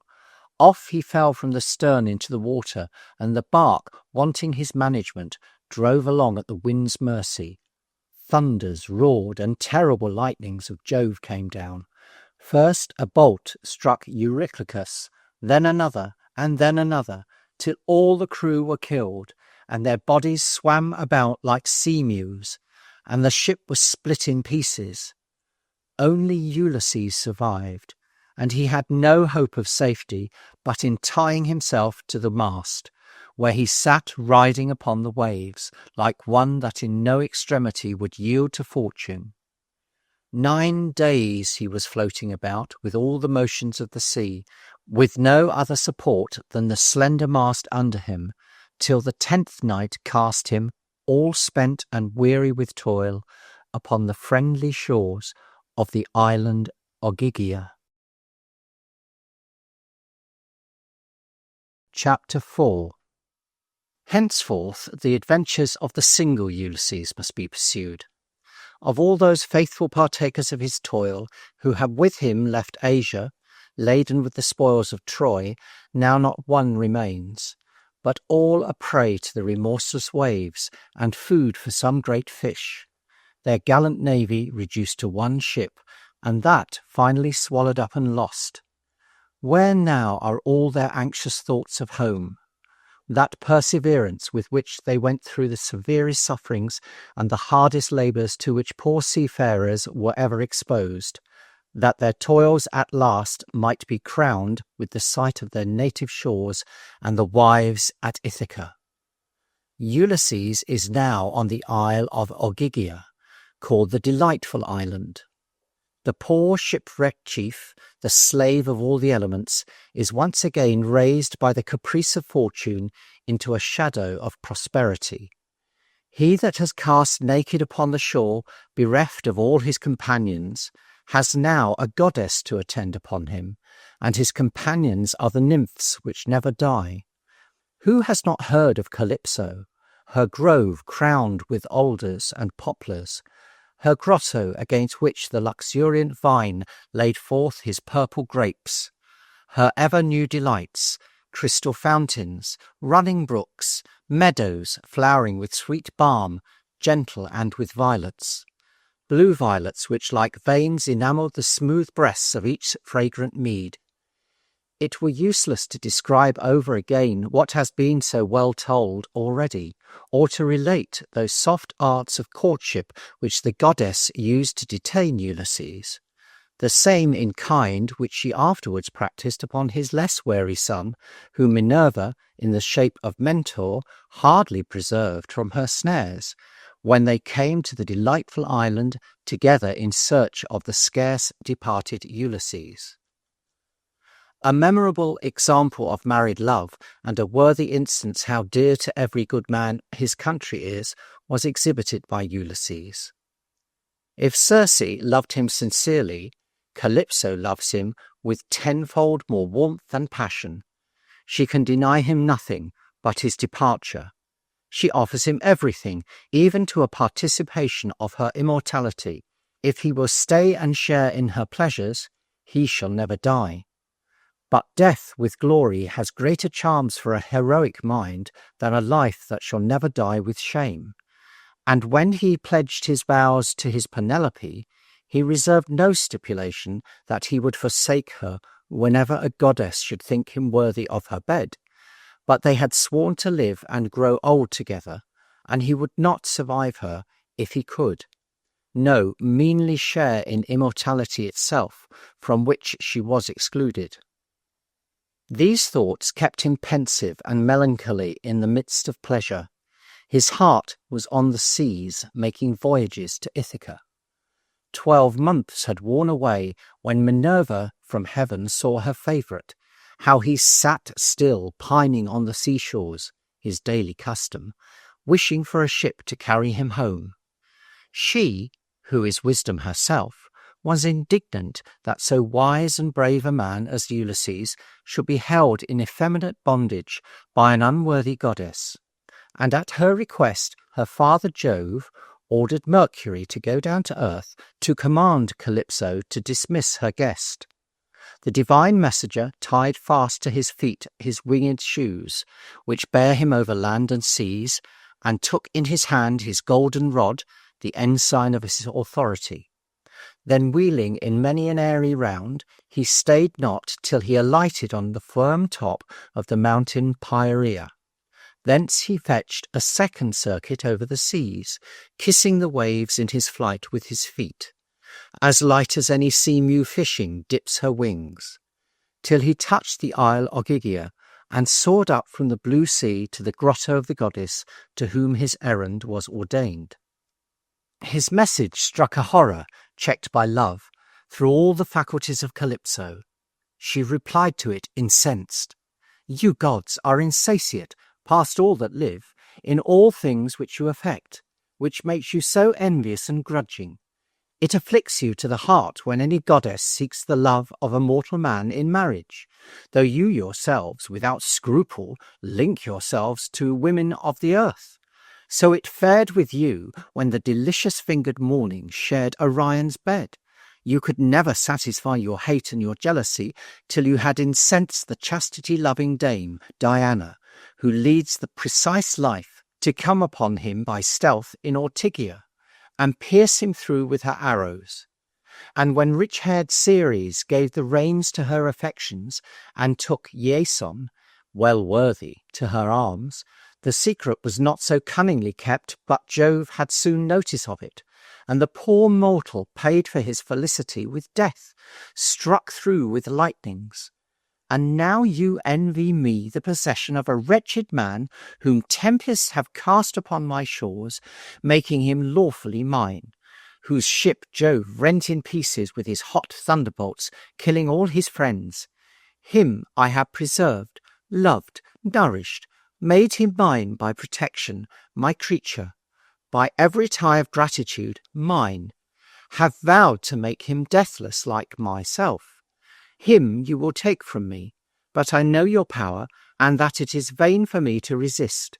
Tell your king that I obey his mandates." With that ill grace, Calypso promised to fulfill the commands of Jove, and Mercury departing, she went to find Ulysses, where he sat outside the grotto, not knowing of the heavenly message, drowned in discontent, not seeing any human probability of his ever returning home.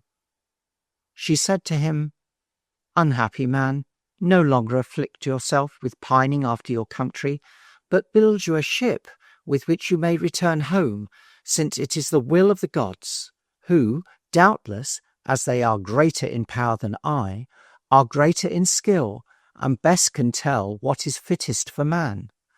that I call the gods and my inward conscience to witness that I have no thought but what stood with thy safety, nor would have done or counselled anything against thy good. I persuaded thee to nothing which I should not have followed myself in an extremity, for my mind is innocent and simple. Oh, if thou knewest what dreadful sufferings thou must yet endure before ever thou reachest thy native land, thou wouldest not esteem so hardly of a goddess's offer to share her immortality with thee, nor, for a few years of enjoyment of a perishing Penelope, refuse an imperishable and never-dying life with Calypso. He replied, Ever-honoured great Calypso, let it not displease thee that I, a mortal man, desire to see and converse again with a wife that is mortal. Human objects are best fitted to human infirmities.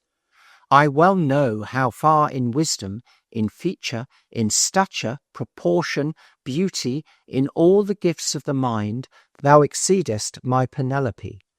She is immortal and subject to decay. Thou, immortal, ever growing, yet never old. Yet in her sight all my desires terminate, all my wishes in the sight of her and of my country earth. If any god, envious of my return, shall lay his dreadful hand upon me as I pass the seas, I submit. For the same powers have given me a mind not to sink under oppression. In wars and waves my sufferings have not been small. She heard his pleaded reasons, and of force she must assent. So to her nymphs she gave in charge from her sacred woods to cut down timber, to make Ulysses a ship. They obeyed, though in a work unsuitable to their soft fingers, yet to obedience no sacrifice is hard, and Ulysses busily bestirred himself, labouring far more hard than they, as was fitting, till 20 tall trees, driest and fittest for timber, were felled. Then, like a skilful shipwright, he fell to joining the planks, using the plane, the axe, and the auger with such expedition that in 4 days' time a ship was made, complete with all her decks, hatches, sideboards, yards. Calypso added linen for the sails and tackling, and when she was finished, she was a goodly vessel for a man to sail in, alone or in company, over the wide seas. By the 5th morning she was launched, and Ulysses, furnished with store of provisions, rich garments, and gold and silver given him by Calypso, took a last leave of her and of her nymphs, and of the isle Ogygia, which had so befriended him. Chapter 5. At the stern of his solitary ship Ulysses sat, and steered right artfully. No sleep could seize his eyelids.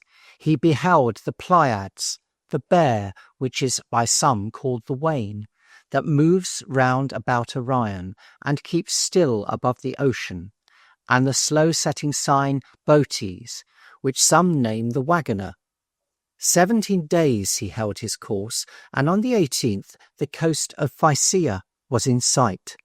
The figure of the land, as seen from the sea, was pretty and circular, and looked something like a shield. Neptune, returning from visiting his favourite Ethiopians from the mountains of the Solymi, descried Ulysses ploughing the waves, his domain. The sight of the man he so much hated, for Polyphemus' sake, his son, whose eye Ulysses had put out, set the god's heart on fire, and snatching into his hand his horrid sea sceptre, the trident of his power, he smote the air and the sea, and conjured up all his black storms, calling down night from the cope of heaven, and taking the earth into the sea, as it seemed, with clouds, through the darkness and indistinctness which prevailed. The billows rolling up before the fury of all the winds that contended together in their mighty sport. Then the knees of Ulysses bent with fear, and then all his spirit was spent, and he wished that he had been among the number of his countrymen who fell before Troy and had their funerals celebrated by all the Greeks, rather than to perish thus, where no man could mourn him or know him. As he thought these melancholy thoughts, a huge wave took him and washed him overboard. Ship and all upset amidst the billows, he struggling afar off, clinging to her stern broken off, which he yet held, her mast cracking in two with the fury of that gust of mixed winds that struck it. Sails and sail-yards fell into the deep, and he himself was long drowned under water. Nor could he get his head above. Wave so met with wave, as if they strove which should depress him most. And the gorgeous garments given him by Calypso clung about him and hindered his swimming. Yet neither for this, nor for the overthrow of his ship, nor his own perilous condition, would he give up his drenched vessel, but, wrestling with Neptune, got at length hold of her again, and then sat in her hull, insulting over death which he had escaped, and the salt waves which he gave the seas again to give to other men. His ship, striving to live, floated at random, cuffed from wave to wave, hurled to and fro by all the winds. Now Boreas tossed it to Notus, Notus passed it to Eurus, and Eurus to the west wind, who kept up the horrid tennis. Them in their mad sport Ino Leucothea beheld.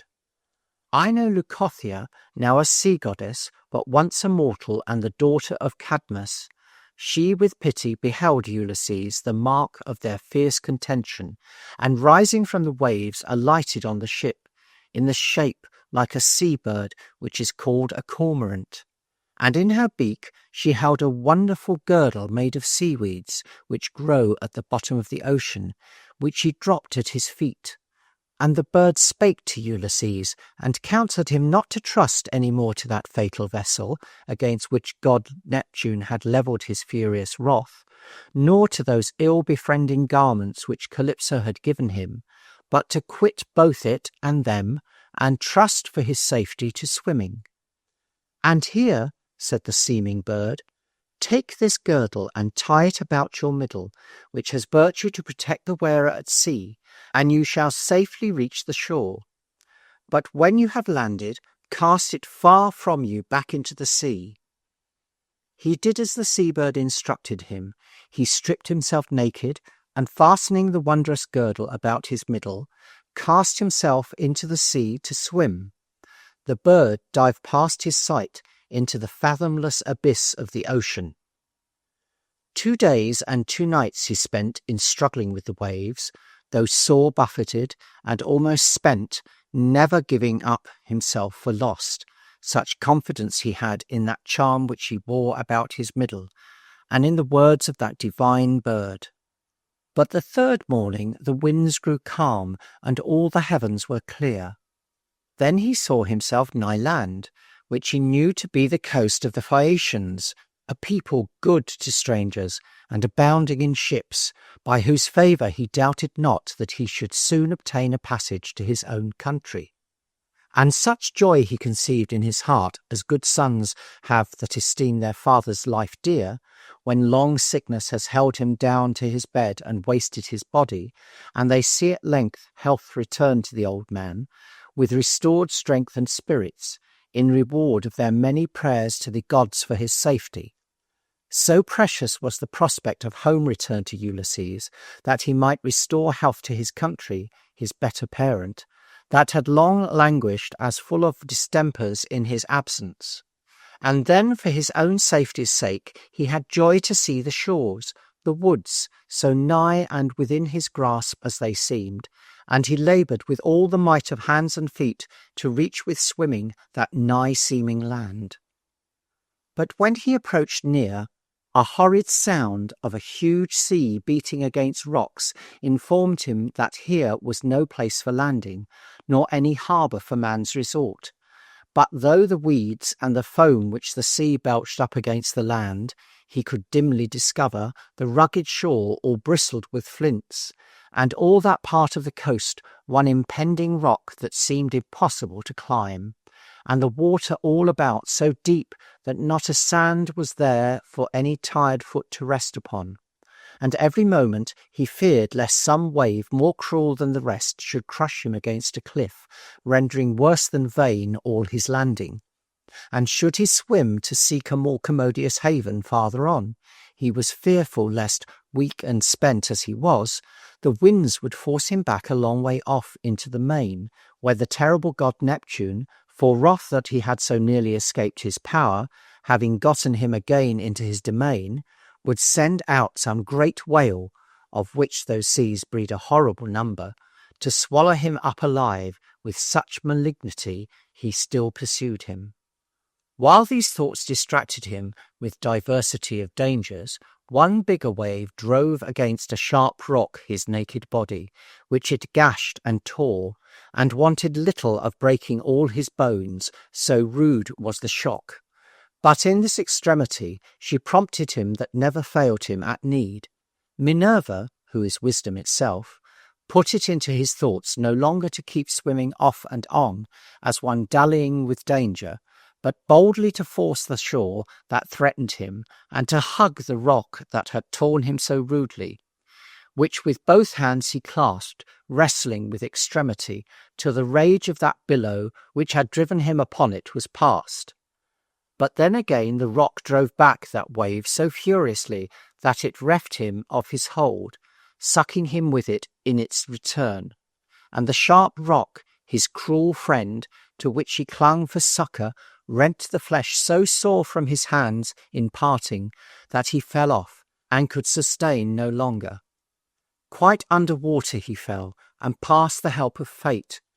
There had the hapless Ulysses lost all portion that he had in this life, if Minerva had not prompted his wisdom in that peril to essay another course, and to explore some other shelter, ceasing to attempt that landing place.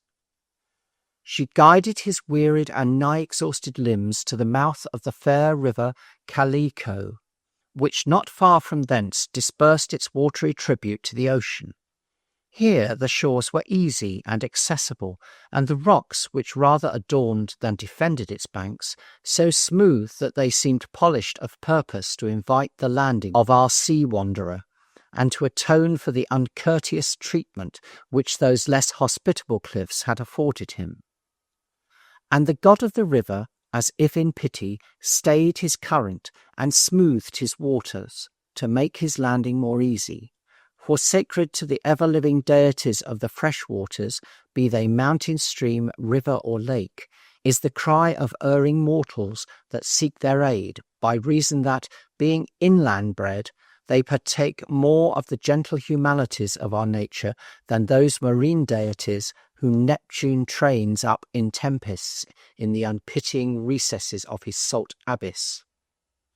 So by the favour of the river's god Ulysses crept to land half drowned, both his knees faltering, his strong hands falling down through weakness from the excessive toils he had endured, his cheeks and nostrils flowing with froth of the sea brine, much of which he had swallowed in that conflict, voice and breath spent, down he sank as in death.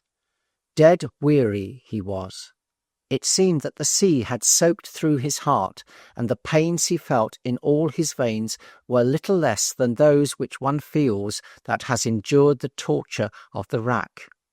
But when his spirits came a little to themselves, and his recollection by degrees began to return, he rose up, and unloosing from his waist the girdle of charm which the divine bird had given him, and remembering the charge which he had received with it, he flung it far from him into the river. Back it swam with the course of the ebbing stream, till it reached the sea, where the fair hands of Ino Leucothea received it to keep it as a pledge of safety to any future shipwrecked mariner that, like Ulysses, should wander in those perilous waves. Then he kissed the humble earth in token of safety, and on he went by the side of that pleasant river, till he came where a thicker shade of rushes that grew on its banks seemed to point out the place where he might rest his sea-wearied limbs. And here a fresh perplexity divided his mind, whether he should pass the night, which was coming on, in that place, where, though he feared no other enemies, the damps and frosts of the chill sea air in that exposed situation might be death to him in his weak state, or whether he had better climb the next hill and pierce the depth of some shady wood, in which he might find a warm and sheltered though insecure repose, subject to the approach of any wild beast that roamed that way. Best did this last course appear to him, though with some danger, as that which was more honourable and savoured more of strife and self-exertion than to perish without a struggle, the passive victim of cold and the elements. So he bent his course to the nearest wood, where, entering in, he found a thicket, mostly of wild olives and such low trees, yet growing so intertwined and knit together that the moist wind had not leave to play through their branches, nor the sun's scorching beams to pierce their recesses, nor any shower to beat through. They grew so thick, and as it were, folded each in the other. Here, creeping in, he made his bed of the leaves which were beginning to fall, of which was such abundance that 2 or 3 men might have spread them ample coverings, such as might shield them from the winter's rage, though the air breathed steel and blew it as it would burst. Here, creeping in, he heaped up store of leaves all about him, as a man would billets upon a winter fire, and lay down in the midst, rich seeds of virtue lying hid in poor leaves. Here Minerva soon gave him sound sleep, and here all his long toils past seemed to be concluded and shut up within the little sphere of his refreshed and closed eyelids. Chapter 6. Meantime, Minerva, designing an interview between the king's daughter of that country and Ulysses, when he should awake, went by night to the palace of King Alcinous, and stood at the bedside of the Princess Nausicaa, in the shape of one of her favourite attendants, and thus addressed the sleeping princess. "Nausicaa, why do you lie sleeping here, and never bestow a thought upon your bridal ornaments, of which you have many and beautiful, laid up in your wardrobe against the day of your marriage, which cannot be far distant? When you shall have need of all, not only to deck your own person, but to give away in presents to the virgins that, honouring you, shall attend you to the temple. Your reputation stands much upon the timely care of these things. These things are they which fill father and reverend mother with delight. Let us arise betimes to wash your fair vestments of linen and silk in the river, and request your sire to lend you mules and a coach, for your wardrobe is heavy, and the place where we must wash is distant, and besides, it fits not a great princess like you to go so far on foot." So saying, she went away, and Nausicaa awoke, full of pleasing thoughts of her marriage, which the dream had told her was not far distant, and as soon as it was dawn, she arose and dressed herself, and went to find her parents. The queen, her mother, was already up, and seated among her maids, spinning at her wheel, as the fashion was in those primitive times, when great ladies did not disdain housewifery, and the king her father was preparing to go abroad at the early hour to council with his grave senate. "My father," she said, "will you not order mules and a coach to be got ready, that I may go and wash, I and my maids, at the cisterns that stand without the city?" "What washing does my daughter speak of?" said Alcinous. "Mine and my brother's garments," she replied, "that have contracted soil by this time with lying by so long in the wardrobe. 5 sons have you that are my brothers. 2 of them are married, and 3 are bachelors. These last it concerns to have their garments neat and unsoiled. It may advance their fortunes in marriage. And who but I, their sister, should have a care of these things? You yourself, my father, have need of the whitest apparel when you go, as now, to the council." She used this plea, modestly dissembling her case of her own nuptials to her father, who was not displeased at this instance of his daughter's discretion, for a seasonable care about marriage may be permitted to a young maiden, provided it be accompanied with modesty and dutiful submission to her parents in the choice of her future husband. And there was no fear of Nausicaa choosing wrongly or improperly, for she was as wise as she was beautiful, and the best in all Phaeacia were suitors to her for her love. So Alcinous readily gave consent that she should go, ordering mules and a coach to be prepared. And Nausicaa brought from her chamber all her vestments, and laid them up in the coach. And her mother placed bread and wine in the coach, and oil in a golden cruse, to soften the bright skins of Nausicaa and her maids when they came out of the river.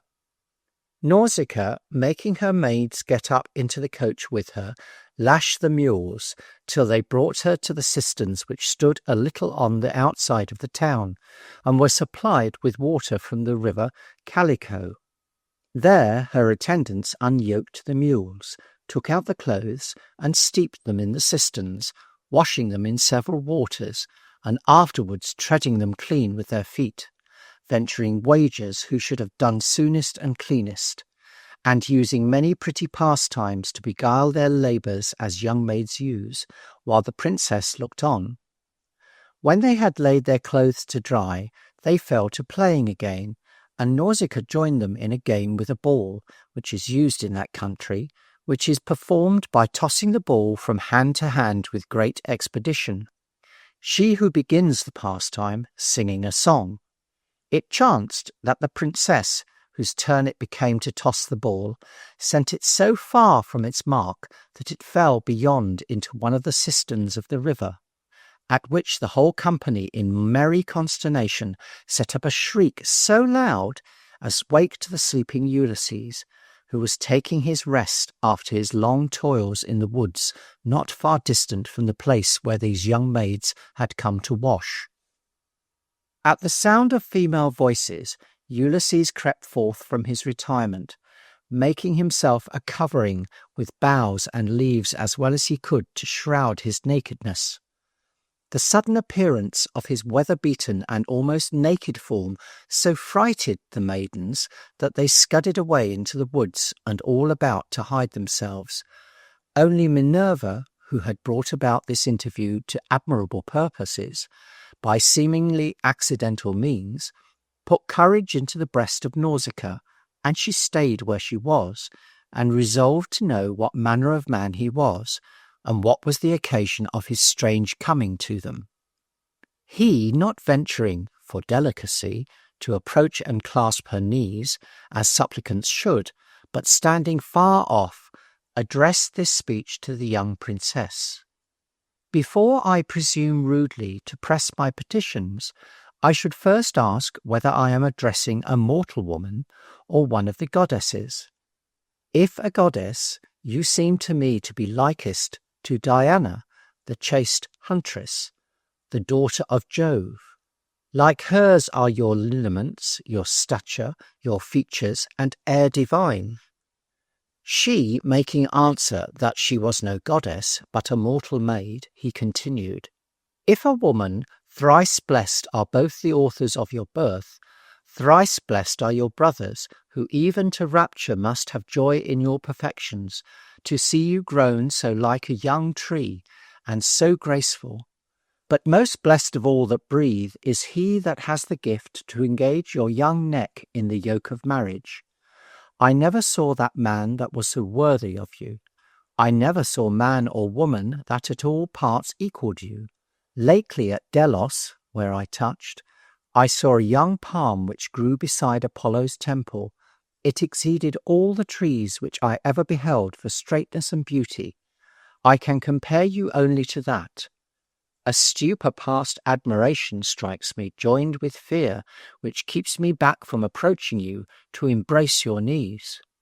Nor is it strange, for one of freshest and firmest spirit would falter, approaching near to so bright an object, but I am one whom a cruel habit of calamity has prepared to receive strong impressions. 20 days the unrelenting seas have tossed me up and down, coming from Ogygia, and at length cast me shipwrecked last night upon your coast. I have seen no man or woman since I landed but yourself. All that I crave is clothes which you may spare me, and to be shown the way to some neighbouring town. The gods who have care of strangers will requite you for these courtesies." She, admiring to hear such complimentary words proceed out of the mouth of one whose outside looks so rough and unpromising, made answer, "Stranger, I discern neither sloth nor folly in you, and yet I see you are a poor and wretched, from which I gather that neither wisdom nor industry can secure felicity. Only Jove bestows it upon whomsoever he pleases. He perhaps has reduced you to this plight. However, since your wanderings have brought you so near to our city, it lies in our duty to supply your wants.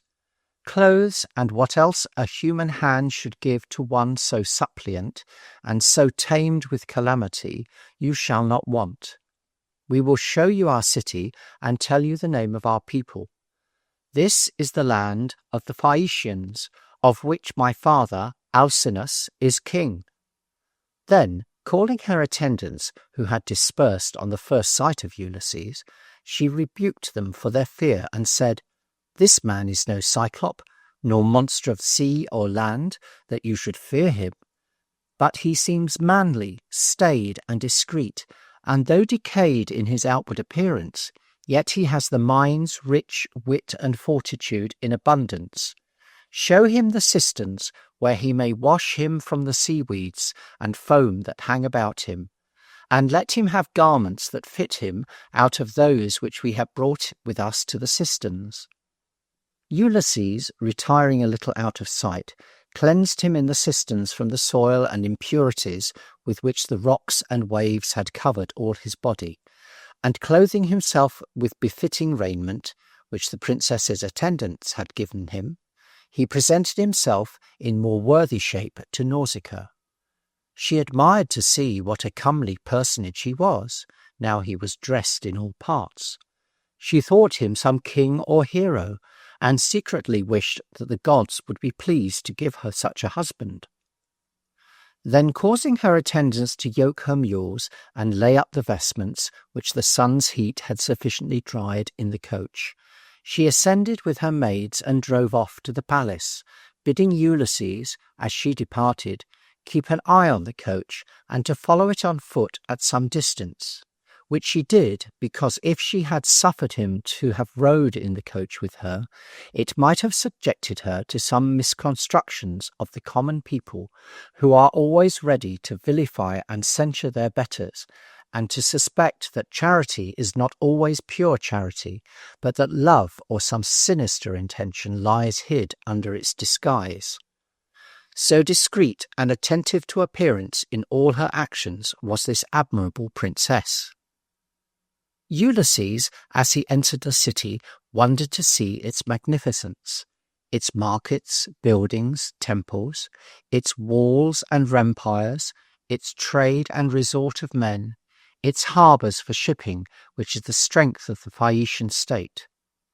But when he approached the palace and beheld its riches, the proportion of its architecture, its avenues, gardens, statues, fountains, he stood wrapped in admiration, and almost forgot his own condition in surveying the flourishing estate of others. But recollecting himself, he passed on boldly into the inner apartment, where the king and queen were sitting at dinner with their peers, Nausicaa having prepared them for his approach. To them, humbly kneeling, he made it his request that, since fortune had cast him naked upon their shores, they would take him into their protection and grant him a conveyance by one of the ships of which their great Phaeacian state had such good store, to carry him to his own country. Having delivered his request, to grace it with more humility, he went and sat himself down upon the hearth among the ashes, as the custom was in those days, when any would make a petition to the throne. He seemed a petitioner of so great state and of so superior a deportment that Alcinous himself arose to do him honour, and causing him to leave that abject station which he had assumed, placing him next to his throne upon a chair of state, and thus he spake to his peers. Lords and councillors of Phaeacia, ye see this man. Who he is, we know not. That is come to us in the guise of a petitioner. He seems no mean one, but whoever he is, it is fit, since the gods have cast him upon our protection, that we grant him the rights of hospitality while he stays with us, and at his departure, a ship well manned to convey so worthy a personage as he seems to be, in a manner suitable to his rank, to his own country. This counsel the peers with one consent approved, and wine and meat being set before Ulysses, he ate and drank, and gave the gods thanks, who had stirred up the royal bounty of Alcinous to aid him in that extremity. But not as yet did he reveal to the king and queen who he was, or whence he had come, only in brief terms to relate his being cast upon their shores, his sleep in the woods, and his meeting with the Princess Nausicaa, whose generosity, mingled with discretion, filled her parents with delight, as Ulysses in eloquent phrases adorned and commended her virtues. But Alcinous, humanely considering that the troubles which his guest had undergone required rest, as well as refreshment by food, dismissed him early in the evening to his chamber, where in a magnificent apartment Ulysses found a smoother bed, but not a sounder repose, than he had enjoyed the night before, sleeping upon leaves which he had scraped together in his necessity. Chapter 7. When it was daylight, Alcinous caused it to be proclaimed by the heralds about the town that there was come to the palace a stranger, shipwrecked on their coast, that in mien and person resembled a god, and inviting all the chief people of the city to come and do honour to the stranger. The palace was quickly filled with guests, old and young, for whose cheer and to grace Ulysses more, Alcinous made a kingly feast with banquetings and music. Then, Ulysses being seated at a table next the king and queen, in all men's view, after they had feasted, Alcinous ordered Demodocus, the court singer, to be called, to sing some songs of the deeds of heroes, to charm the ear of his guest. Demodocus came and reached his harp, where it hung between two pillars of silver, and then the blind singer, to whom in recompense of his lost sight the Muses had given an inward discernment, a soul and a voice to excite the hearts of men and gods to delight, began in grave and solemn strains to sing the glories of men highliest famed. He chose a poem whose subject was the stern strife stirred up between Ulysses and great Achilles, as at a banquet sacred to the gods, in dreadful language, they expressed their difference, while Agamemnon sat rejoiced in soul to hear those Grecians jar. For the oracle in Pytho had told him that the period of their wars in Troy should then be when the kings of Greece, anxious to arrive at the wished conclusion, should fall to strife and contend which must end the war, force or stratagem. This brave contention he expressed so to the life, in the very words which they both used in the quarrel, as brought tears to the eyes of Ulysses at the remembrance of past passage of his life, and he held his large purple weed before his face to conceal it. Then, craving a cup of wine, he poured it out in secret libation to the gods, who had put into the mind of Demodocus, unknowingly to him, so much honour.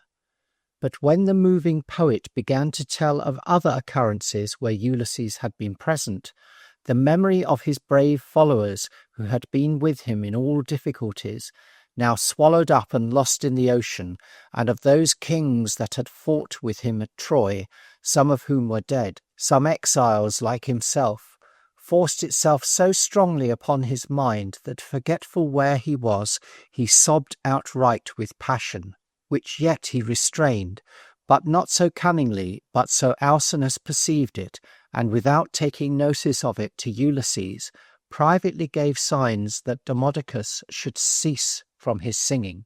Next followed dancing in the Phaeacian fashion, when they would show respect to their guests, which was succeeded by trials of skill, games of strength, running, racing, hurling of the quoit, mock fights, hurling of the javelin, shooting with the bow, in some of which Ulysses, modestly challenging his entertainers, performed such feats of strength and prowess as gave the admiring Phaeacians fresh reason to imagine that he was either some god or hero of the race of the gods.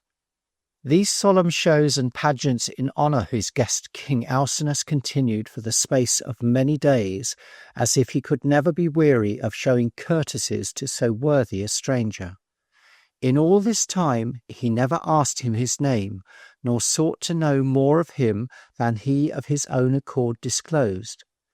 Till on a day, as they were seated feasting, after the feast was ended, Demodocus, being called, as was the custom, to sing some grave matter, sang how Ulysses, on that night when Troy was fired, made dreadful proof of his valour, maintaining singly a combat against the whole household of Deiphobus, to which the divine expresser gave both act and passion, and breathed such a fire into Ulysses's deed that it inspired old Death with life in the lively expressing of slaughters, and rendered life so sweet and passionate in the hearers that all who heard felt it fleet from them in the narration, which made Ulysses even pity his own slaughterous deeds, and feel touches of remorse, to see how song can revive a dead man from the grave, yet no way can it defend a living man from death.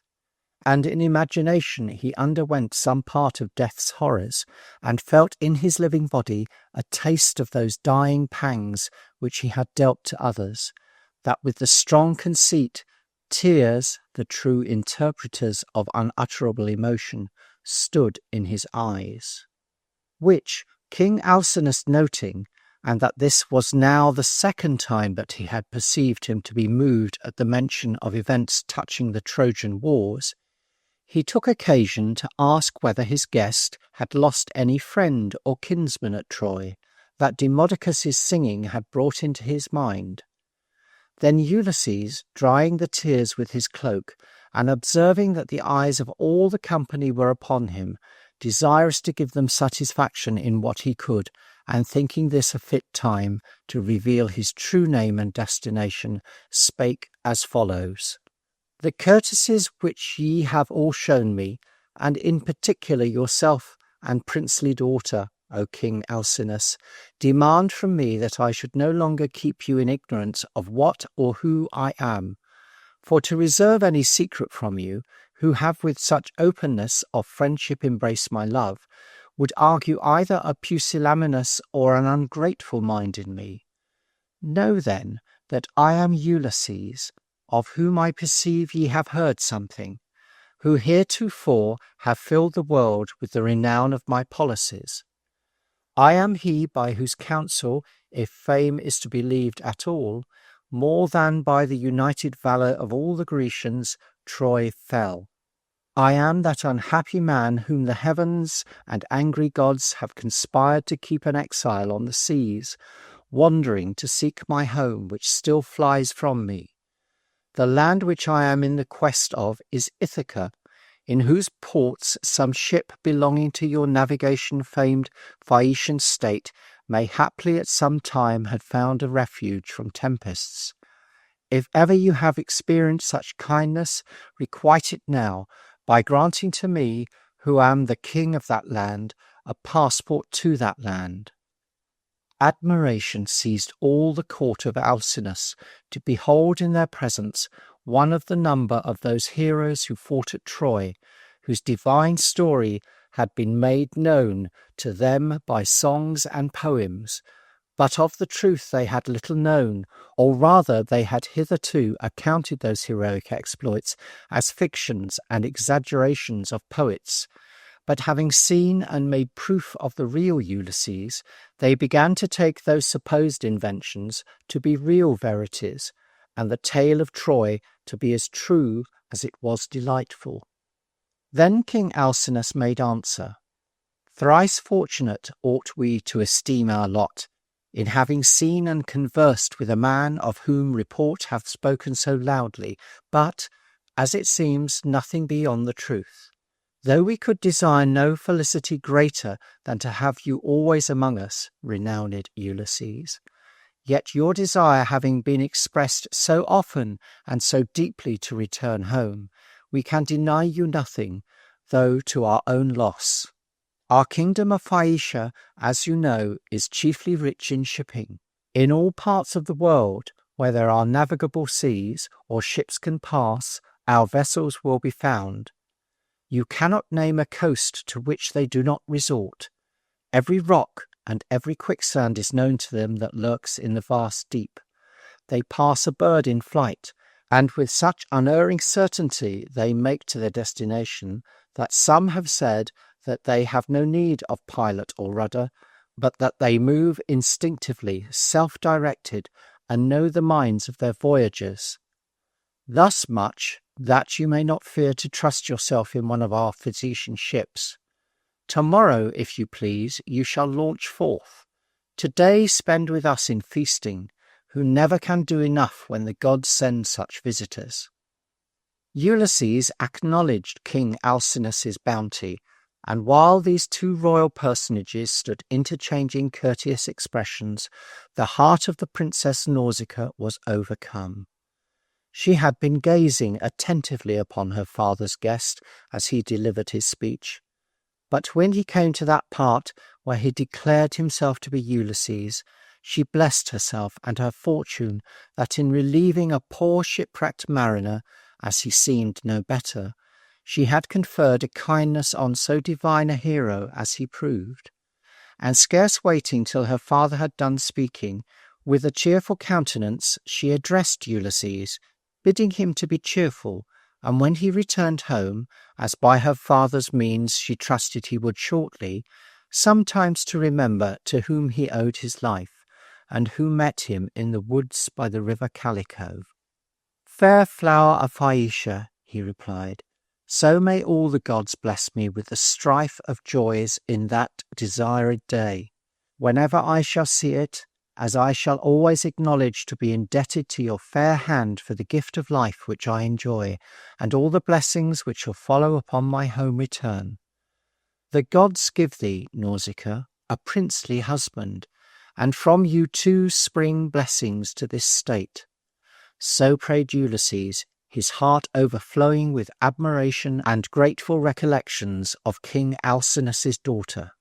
Then, at the king's request, he gave them a brief relation of all the adventures that had befallen him since he launched forth from Troy, during which the Princess Nausicaa took great delight, as ladies are commonly taken with these kind of travellers' stories, to hear of the monster Polyphemus, of the men that devour each other in Laestrygonia, of the enchantress Circe, of Scylla, and the rest, to which she listened with a breathless attention, letting fall a shower of tears from her fair eyes every now and then, when Ulysses told of some more than usual distressful passage in his travels.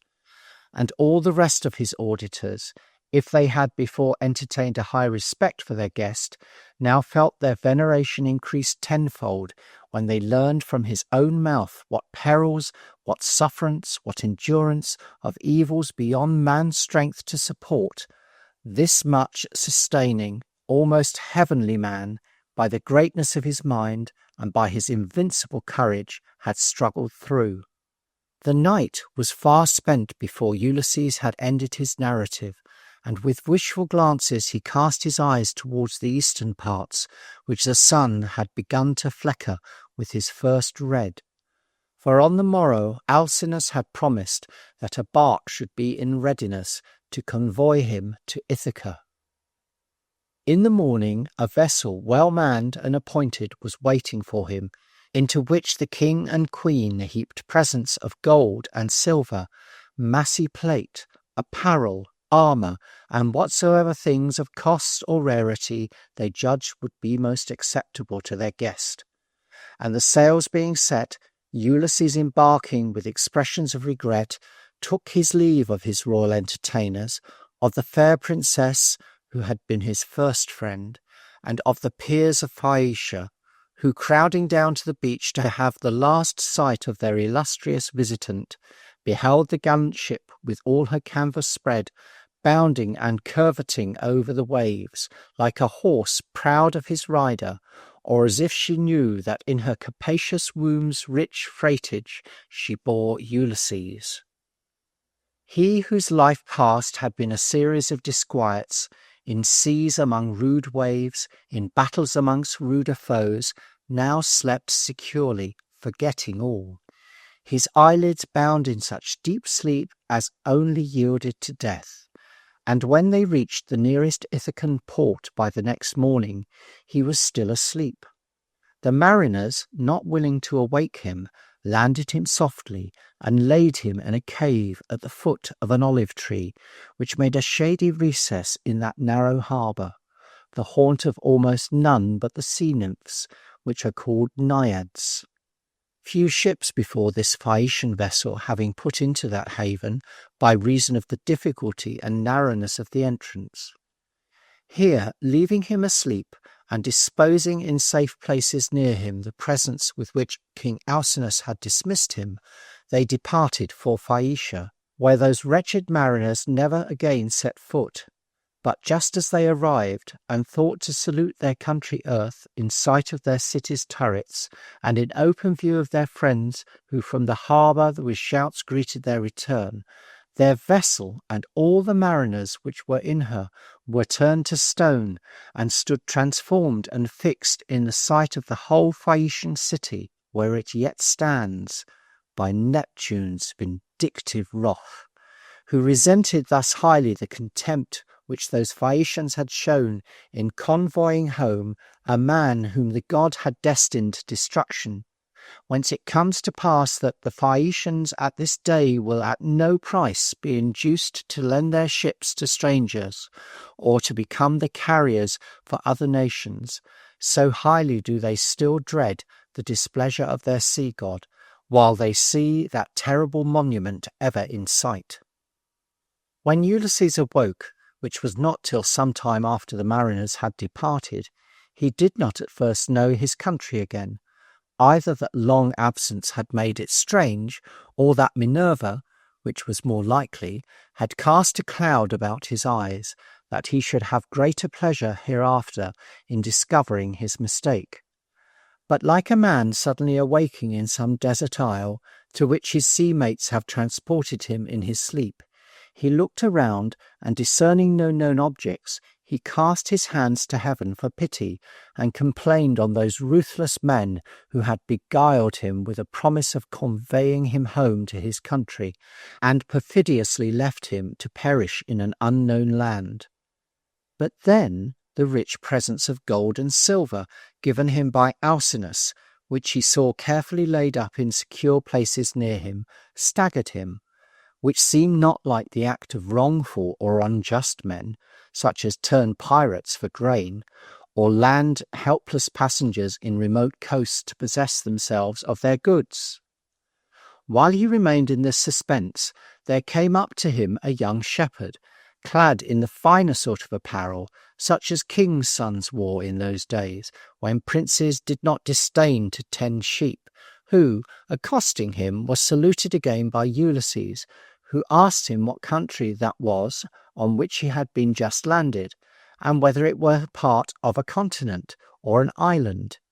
The young shepherd made show of wonder to hear anyone ask the name of that land, as country people are apt to esteem those for mainly ignorant and barbarous who do not know the name of places which are familiar to them.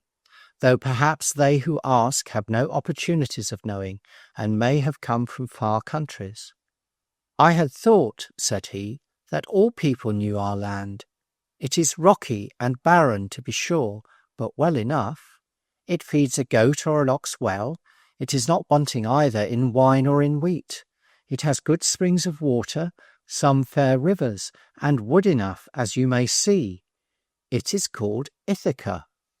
Ulysses was joyed enough to find himself in his own country, but so prudently he carried his joy that, dissembling his true name and quality, he pretended to the shepherd that he was only some foreigner who by stress of weather had put into that port, and framed on the sudden a story to make it plausible, how he had come from Crete in a ship of Phaeacia, when the young shepherd, laughing and taking Ulysses' hand in both his, said to him, "He must be cunning, I find, who thinks to overreach you.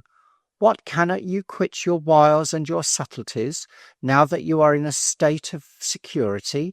Must the first word with which you salute your native earth be an untruth, and think that you are unknown?" Ulysses looked again, and he saw not a shepherd, but a beautiful woman, whom he immediately knew to be the goddess Minerva, that in the wars of Troy had frequently vouchsafed her sight to him, and had been with him since in perils, saving him unseen. "Let not my ignorance offend thee, great Minerva," he cried, "or move thy displeasure, that in that shape I knew thee not, since the skill of discerning of deities is not attainable by wit or study, but hard to be hit by the wisest mortals. To know thee truly through all thy changes is only given to those whom thou art pleased to grace. To all men thou takest all likenesses. All men in their wits think that they know thee, and that they have thee. Thou art wisdom itself, but a semblance of thee, which is false wisdom, often is taken for thee, so thy counterfeit view appears to many, but thy true presence to few. Those are they which, loving thee above all, are inspired with light from thee to know thee. But this I surely know, that all the time the sons of Greece waged war against Troy, I was sundry times graced by thy appearance. But since I have never been able to set eyes upon thee till now, but have wandered at my own discretion, to myself a blind guide, erring up and down the world, wanting thee." Then Minerva cleared his eyes, and he knew the ground on which he stood to be Ithaca, and that cave to be the same which the people of Ithaca had in former times made sacred to the sea nymphs, and where he himself had done sacrifices to them 1,000 times. And full in his view stood Mount Neritus with all his woods, so that now he knew for certainty that he was arrived in his own country, and with the delight which he felt he could not forbear stooping down and kissing the soil. Chapter 8. Not long did Minerva suffer him to indulge vain transports, but briefly recounting to him the events which had taken place in Ithaca during his absence, she showed him that his way to his wife and throne did not lie so open, but that before he were reinstated in the secure possession of them, he must encounter many difficulties. His palace, wanting its king, was become the resort of insolent and imperious men, the chief nobility of Ithaca and of the neighbouring islands, who, in the confidence of Ulysses being dead, came as suitors to Penelope. The queen, it was true, continued single, but was little better than a state prisoner in the power of these men, who, under the pretence of waiting her decision, occupied the king's house rather as owners than guests, lording and domineering at their pleasure, profaning the palace and wasting the royal substance with their feasts and mad riots. Moreover, the goddess told him how, fearing the attempts of these lawless men upon the person of his young son Telemachus, she herself had put it into the heart of the prince to go and seek his father in far countries, how in the shape of mentor she had borne him company in his first long search, which, though failing, as she meant it should fail, in its first object, had yet had this effect, that though hardships he had learned endurance, through experience he had gathered wisdom, and wherever his footsteps had been he had left such memorials of his worth as the fame of Ulysses' son was already blown throughout the world. That it was now not many days since Telemachus had arrived in the island, to the great joy of the queen his mother, who had thought him dead by reason of his long absence, and had begun to mourn him with a grief equal to that which she endured for Ulysses, the goddess herself having so ordered the course of his adventures that the time of his return should correspond with the return of Ulysses, that they might together concert measures how to repress the power and insolence of those wicked suitors. This the goddess told him, but of the particulars of his son's adventures, of his having been detained in the delightful island which his father had so lately left, of Calypso and her nymphs, and the many strange occurrences which may be read with profit and delight in the history of the prince's adventures, she forbore to tell him as yet, as judging that he would hear them with greater pleasure from the lips of his own son, when he should have him in an hour of stillness and safety, when their work should be done, and none of their enemies left alive to trouble them. Then they sat down, the goddess and Ulysses, at the foot of a wild olive tree, consulting how they might with safety bring about his restoration. And when Ulysses resolved in his mind how that his enemies were a multitude, and he single, he began to despond, and he said, I shall die an ill death like Agamemnon. In the threshold of my own house I will perish, like that unfortunate monarch, slain by someone of my wife's suitors. But then, again calling to mind his ancient courage, he secretly wished that Minerva would but breathe such a spirit into his bosom as she inflamed him with in the hour of Troy's destruction, that he might encounter with 300 of those impudent suitors at once, and strew the pavements of his beautiful palace with their bloods and brains. And Minerva knew his thoughts, and she said, I will be strongly with thee, if thou fail not to do thy part. And for a sign between us that I will perform my promise, and for a token on thy past of obedience, I must change thee, that thy person may not be known of men. Then Ulysses bowed his head to receive the divine impression, and Minerva, by her great power, changed his person so that it might not be known. She changed him to appearance into a very old man, yet such a one as by his limbs and gait seemed to have been some considerable person in his time, and to retain yet some remains of his once prodigious strength. Also, instead of those rich robes in which King Alcinous had clothed him, she threw over his limbs such old and tattered rags as wandering beggars usually wear. A staff supported his steps, and a scrip hung to his back, such as travelling mendicants used to hold the scraps which are given to them at rich men's doors. So from a king he became a beggar, as wise Tiresias had predicted to him in the shades. To complete his humiliation, and to prove his obedience by suffering, she next directed him in his beggarly attire to go and present himself to his old herdsman Eumaeus, who had the care of his swine and his cattle, and had been a faithful steward to him all the time of his absence. Then strictly charging Ulysses that he should reveal himself to no man, but to his own son, whom she would send to him when she saw occasion, the goddess went her way. The transformed Ulysses bent his course to the cottage of the herdsman, and, entering in at the front court, the dogs, of which Eumaeus kept many fierce ones for the protection of the cattle, flew with open mouths upon him, as those ignoble animals have ofttimes in antipathy to the sight of anything like a beggar, and would have rent him in pieces with their teeth, if Ulysses had not had the prudence to let fall his staff, which had chiefly provoked their fury, and sat himself down in a careless fashion upon the ground. But for all that some serious hurt had certainly been done to him, so raging the dogs were, had not the herdsman, whom the barking of the dogs had fetched out of the house, with shouting and with throwing of stones repressed them. He said, when he saw Ulysses, "Old father, how near you were to being torn in pieces by these rude dogs. I should never have forgiven myself if through neglect of mine any hurt had happened to you. But heaven has given me so many cares to my portion that I might well be excused for not attending to everything.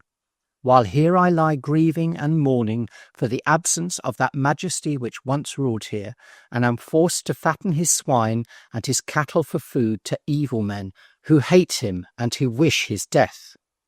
When he perhaps strays up and down the world, and has not wherewith to appease hunger, if indeed he yet lives, which is a question, and enjoys the cheerful light of the sun." This he said, little thinking that he of whom he spoke now stood before him, and that in that uncouth disguise and beggarly obscurity was present the hidden majesty of Ulysses. Then he had his guest into the house, and sat meat and drink before him, and Ulysses said, "May Jove and all the other gods requite you for the kind speeches and hospitable usage which you have shown me."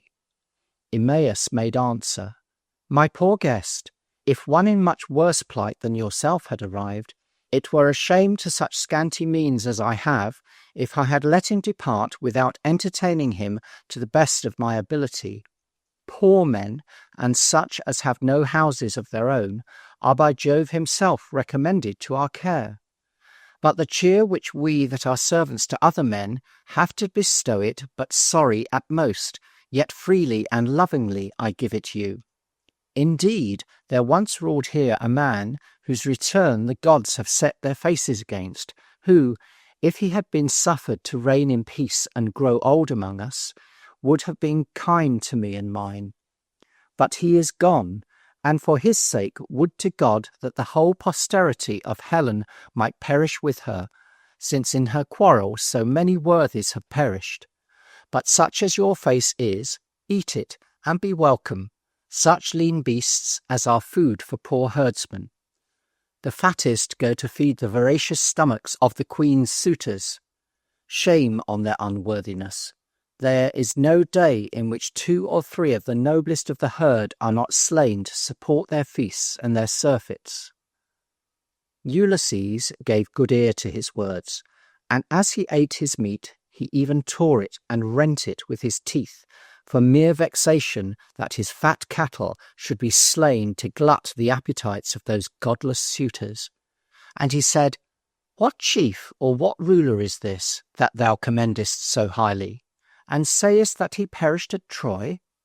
I am but a stranger in these parts. It may be I have heard of some such in my long travels." Eumaeus answered, "Old father, never any one of all the strangers that have come to our coast with news of Ulysses being alive could gain credit with the queen or her son yet. These travellers, to get raiment or a meal, will not stick to invent any lie. Truth is not the commodity they deal in. Never did the queen get anything of them but lies. She receives all that come graciously, hears their stories, inquires all she can, but all ends in tears and dissatisfaction. But in God's name, old father, if you have got a tale, make the most on't. It may gain you a cloak or a coat from somebody to keep you warm. But for him who is the subject of it, dogs and vultures long since have torn him limb from limb, or some great fish at sea has devoured him, or he lieth with no better monument upon his bones than the sea sand. But for me, past all the race of men were tears created, for I never shall find so kind a royal master more. Not if my father or my mother could come again and visit me from the tomb, would my eyes be so blessed, as they should be with the sight of him again, coming as from the dead. In his last rest my soul shall love him. He is not here, nor do I name him as a flatterer, but because I am thankful for his love and care, which he had to me, a poor man. And if I knew as surely that he were past all shores that the sun shines upon, I would invoke him as a deified thing. For this saying of Emmaus, the waters stood in Ulysses' eyes, and he said, My friend, to say and to affirm positively that he cannot be alive is to give too much license to incredulity. For, not to speak at random, but with as much solemnity as an oath comes to, I say to you that Ulysses shall return, and whenever that day shall be, then shall you give to me a cloak and a coat. But till then I will not receive so much as a thread of a garment, but rather go naked. For no less than the gates of hell do I hate that man whom poverty can force to tell an untruth. Be Jove then witness to my words, that this very year, nay, ere this month be fully ended, your eyes shall behold Ulysses, dealing vengeance in his own palace upon the wrongers of his wife and his son. To give the better credence to his words, he amused Emmaus with a forged story of his life, feigning of himself that he was a Cretan born, and one that went with Idomeneus to the wars of Troy. Also he said that he knew Ulysses, and related various passages which he alleged to have happened betwixt Ulysses and himself, which were either true in the main, as having really happened between Ulysses and some other person, or were so like to truth as corresponding with the known character and actions of Ulysses, that Emmaus's incredulity was not a little shaken. Among other things, he asserted that he had lately been entertained in the court of Thesprotia, where the king's son of the country had told him that Ulysses had been there, but just before him, and was gone upon a voyage to the oracle of Jove in Dodona, whence he should shortly return, and a ship would be ready by the bounty of the Thesprotians to convoy him straight to Ithaca. And in token that what I tell you is true, said Ulysses, if your king come not within the period which I have named, you shall have leave to give your servants commandment to take my old carcass and throw it headlong from some steep rock into the sea, that poor men, taking example by me, may fear to lie. But Emmaus made answer that that should be small satisfaction or pleasure to him. So while they sat discoursing in this manner, supper was served, and the servants of the herdsman, who had been out all day in the fields, came in to supper, and took their seats at the fire, for the night was bitter and frosty. After supper, Ulysses, who had well eaten and drunken, and was refreshed with the herdsman's good cheer, was resolved to try whether his host's hospitality would extend to the lending him a good warm mantle or rug to cover him in the night season. And framing an artful tale for the purpose, in a merry mood, filling a cup of Greek wine, he thus began. I will tell you a story of your king Ulysses and myself. If there is ever a time when a man may have leave to tell his own stories, it is when he has drunken a little too much. Strong liquor driveth the fool, and moves even the heart of the wise, moves and impels him to sing and to dance, and break forth in pleasant laughters, and perchance to prefer a speech to which were better kept in. When the heart is open, the tongue will be stirring. But you shall hear we led our powers to ambush once under the walls of Troy. The herdsmen crowded about him, eager to hear anything which related to their king Ulysses and the wars of Troy, and thus he went on. I remember Ulysses and Menelaus had the direction of that enterprise, and they were pleased to join me with them in the command. I was at that time in some repute among men, though fortune has played me a trick since, as you may perceive. But I was somebody in those times, and could do something. Be that as it may, a bitter freezing night it was, such a night as this, the air cut like steel, and the sleet gathered on our shields like crystal. There were some 20 of us that lay close crouched down among the reeds and bulrushes that grew in the moat that goes round the city. The rest of us made tolerable shift, for every man had to be careful to bring with him a good cloak or mantle to wrap over his armour and keep himself warm. But I, as it chanced, had left my cloak behind me, as not expecting that the night would prove so cold, or rather, I believe because I had at that time a brave suit of new armour on, which, being a soldier and having some of the soldier's vice about me, vanity, I was not willing should be hidden under a cloak. But I paid for my indiscretion with my sufferings, for with the inclement of night and the wet of the ditch in which we lay, I was well nigh frozen to death, and when I could endure no longer, I jogged Ulysses, who was next to me, and had a nimble ear, and made known my case to him, assuring him that I must inevitably perish. He answered in a low whisper, "Hush, lest any Greek should hear you, and take notice of your softness." Not a word more he said, but showed as if I had no pity for the plight I was in. But he was as considerate as he was brave, and even then, as he lay with his head reposing upon his hand, he was meditating how to relieve me without exposing my weakness to the soldiers. At last, raising up his head, he made as if he had been asleep and said, "Friends, I have been warned in a dream to send to the fleet to King Agamemnon for a supply, to recruit our numbers. For we are not sufficient for this enterprise." And they, believing him, one, Thoas, was dispatched on that errand, who, departing for more speed, as Ulysses had foreseen, left his upper garment behind him, a good warm mantle, to which I succeeded, and by the help of it got through the night with credit.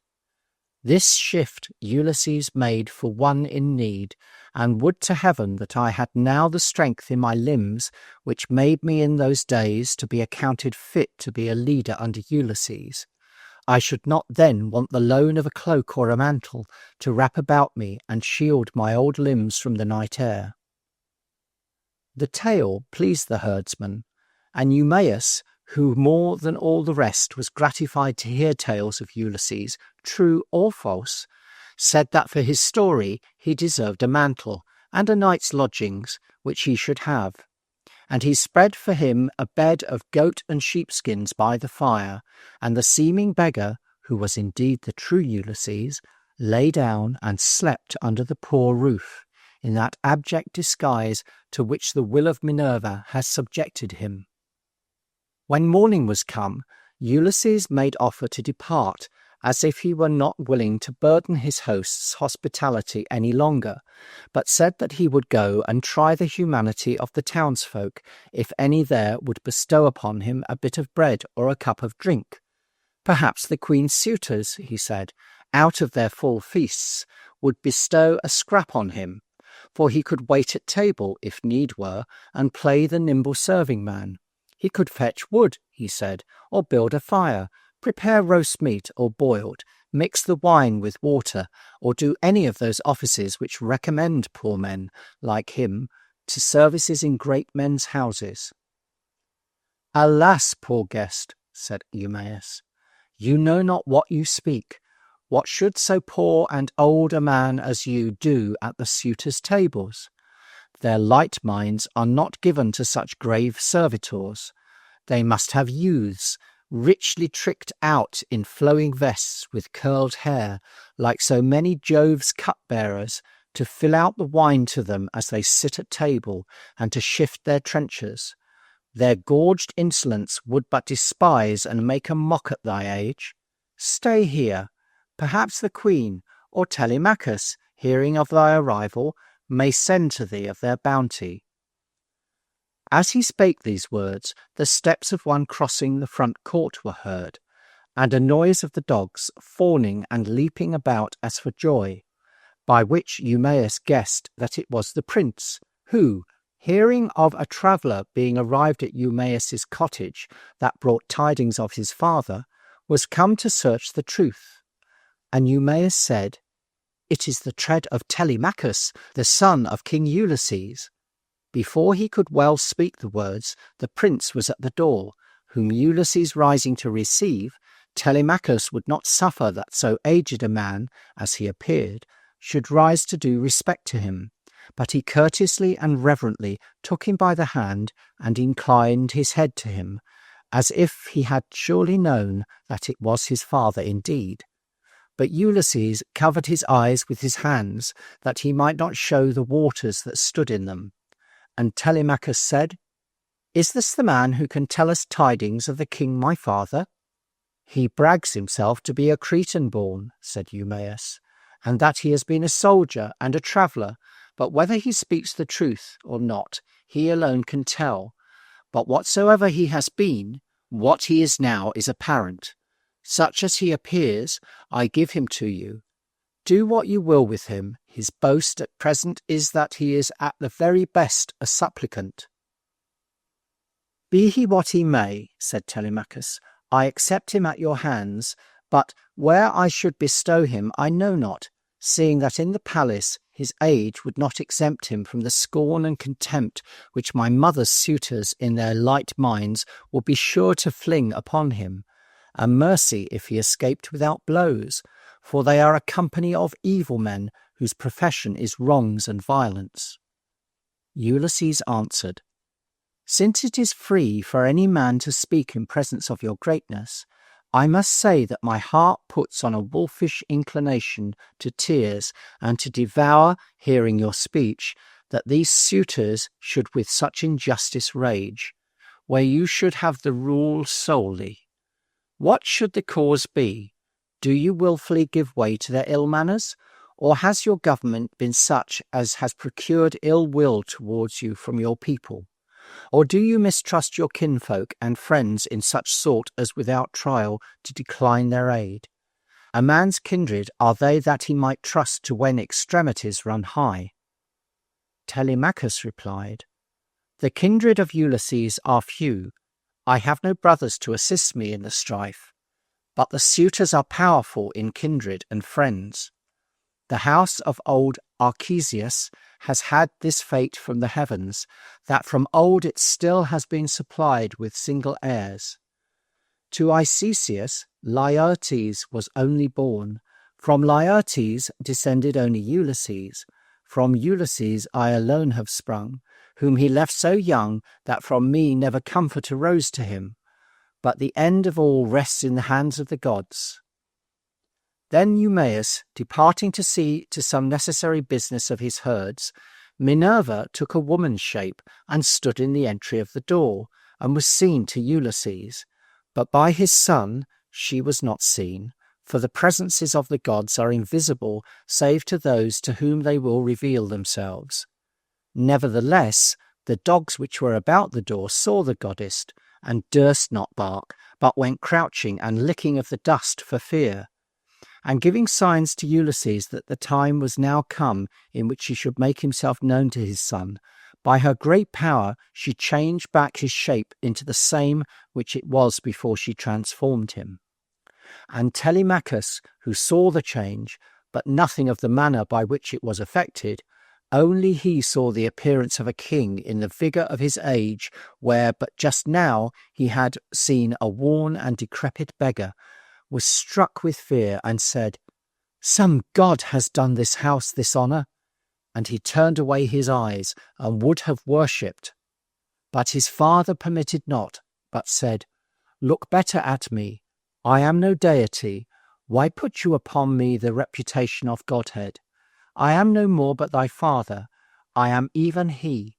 I am that Ulysses, by reason of whose absence thy youth has been exposed to such wrongs from injurious men." Then kissed he his son, nor could any longer refrain those tears which he had held under such mighty restraint before, though they would ever be forcing themselves out in spite of him. But now, as if their sluices had burst, they came out like rivers, pouring upon the warm cheeks of his son. Nor yet by all these violent arguments could Telemachus be persuaded to believe that it was his father, but he said some deity had taken that shape to mock him.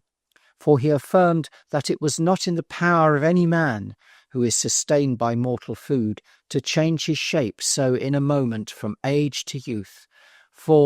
But now, said he, you were all wrinkles and were old, and now you look as the gods are pictured.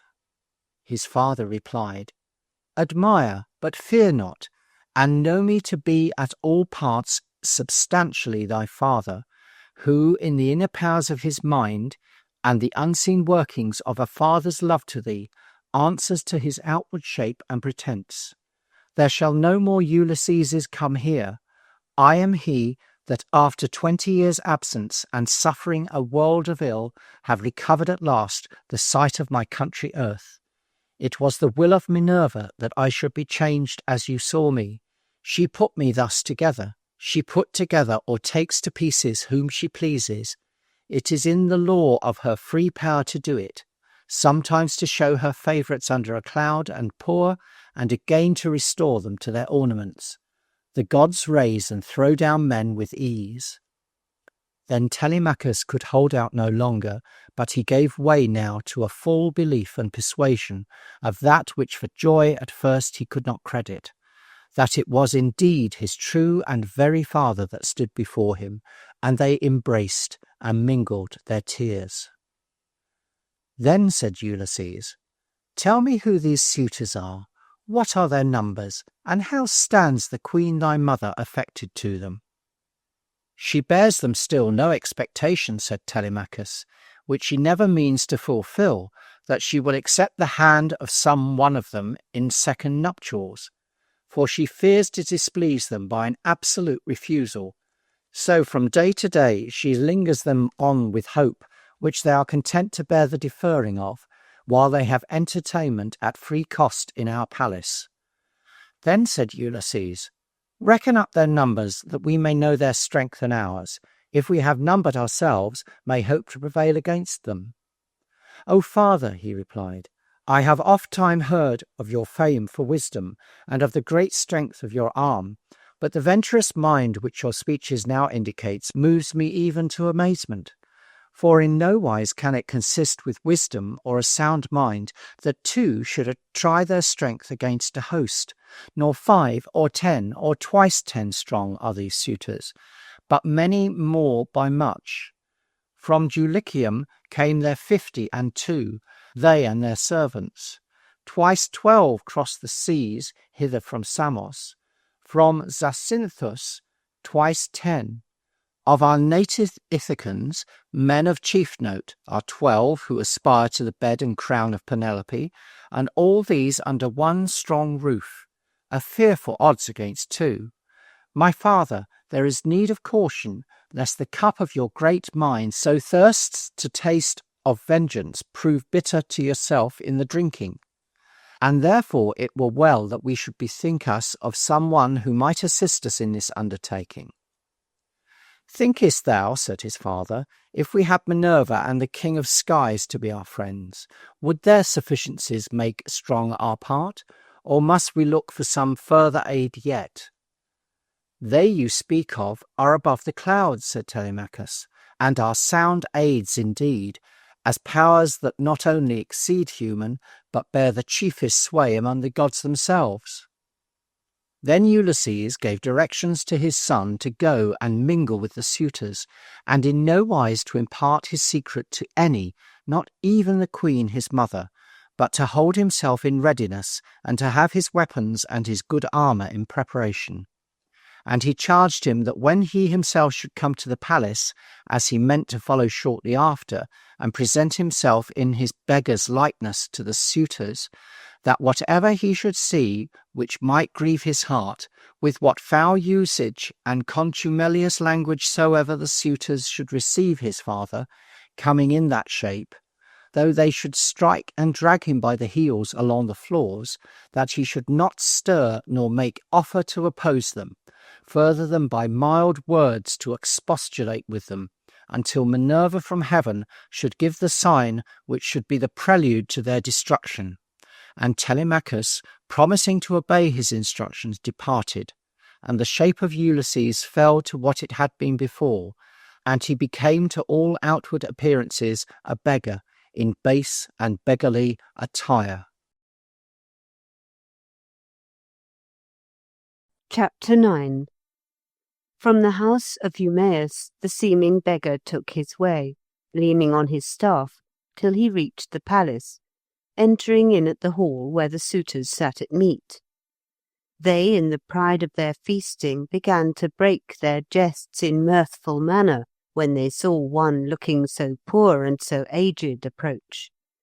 He, who expected no better entertainment, was nothing moved at their behaviour, but, as became the character which he had assumed, in a suppliant posture crept by turns to every suitor, and held out his hands for some charity, with such a natural and beggar-resembling grace that he might seem to have practised begging all his life.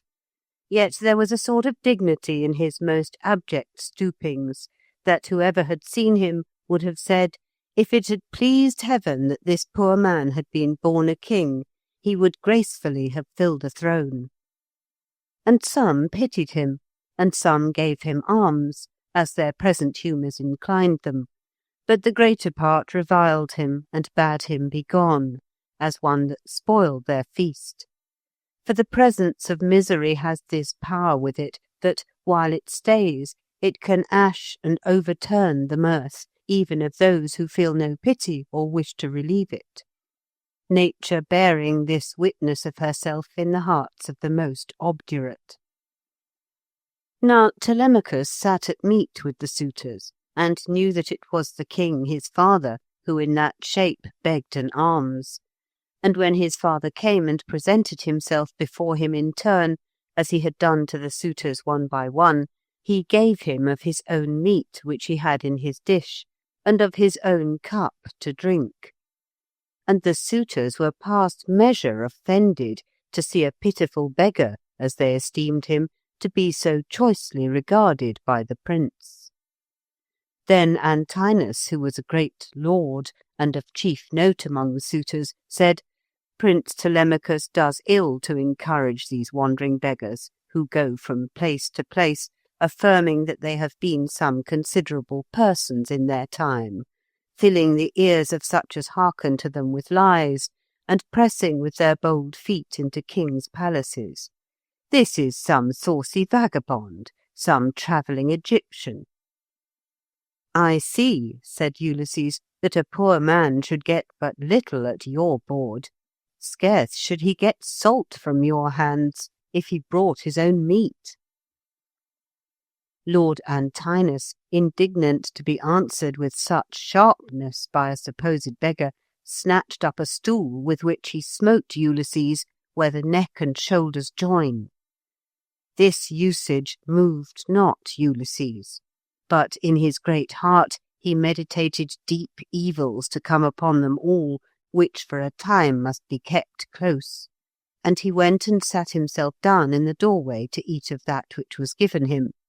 And he said, For life or possessions a man will fight, but for his belly this man smites. If a poor man has any god to take his part, my lord Antinous shall not live to be the queen's husband. Then Antonius raged highly, and threatened to drag him by the heels, and to rend his rags about his ears, if he spoke another word.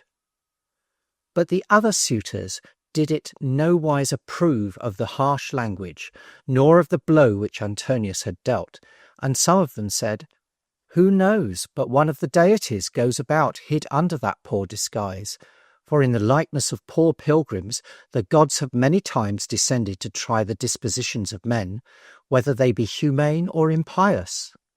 While these things passed, Telemachus sat and observed all, but held his peace, remembering the instructions of his father. But secretly he waited for the sign which Minerva was to send from heaven.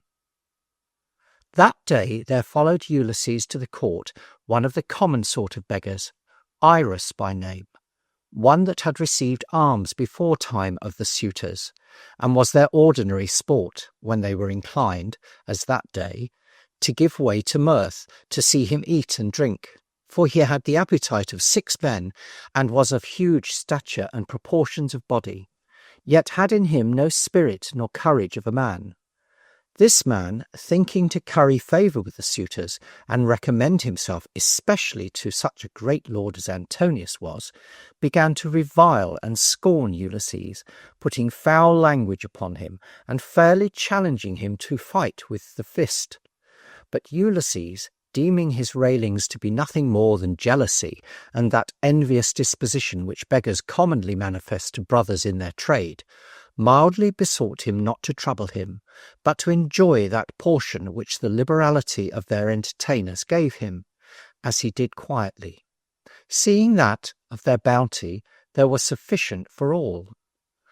But Iris, thinking that this forbearance in Ulysses was nothing more than a sign of fear, so much the more highly stormed and bellowed and provoked him to fight, and by this time the quarrel had attracted the notice of the suitors, who with loud laughters and shouting egged on the dispute, and Lord Antonius swore by all the gods it should be a battle, and that in that hall the strife should be determined. To this the rest of the suitors with violent clamours acceded, and a circle was made for the combatants, and a fat goat was proposed as the victor's prize, as at the Olympic or the Pythian games. Then Ulysses, seeing no remedy, or being not unwilling that the suitors should behold some proof of that strength which ere long in their own persons they were to taste of, stripped himself and prepared for combat. But first he demanded that he should have fair play shown him, that none in that assembly should aid his opponent or take part against him, for, being an old man, they might easily crush him with their strengths. And Telemachus passed his word that no foul play should be shown him, but that each party should be left to their own unassisted strengths, and to this he made Antonius and the rest of the suitors swear. But when Ulysses had laid aside his garments and was bare to the waist, all the beholders admired at the godly sight of his large shoulders, being of such exquisite shape and whiteness, and at his great and brawny bosom, and the youthful strength that seemed to remain in a man thought so old. And they said, "What limbs and what sinews he has!"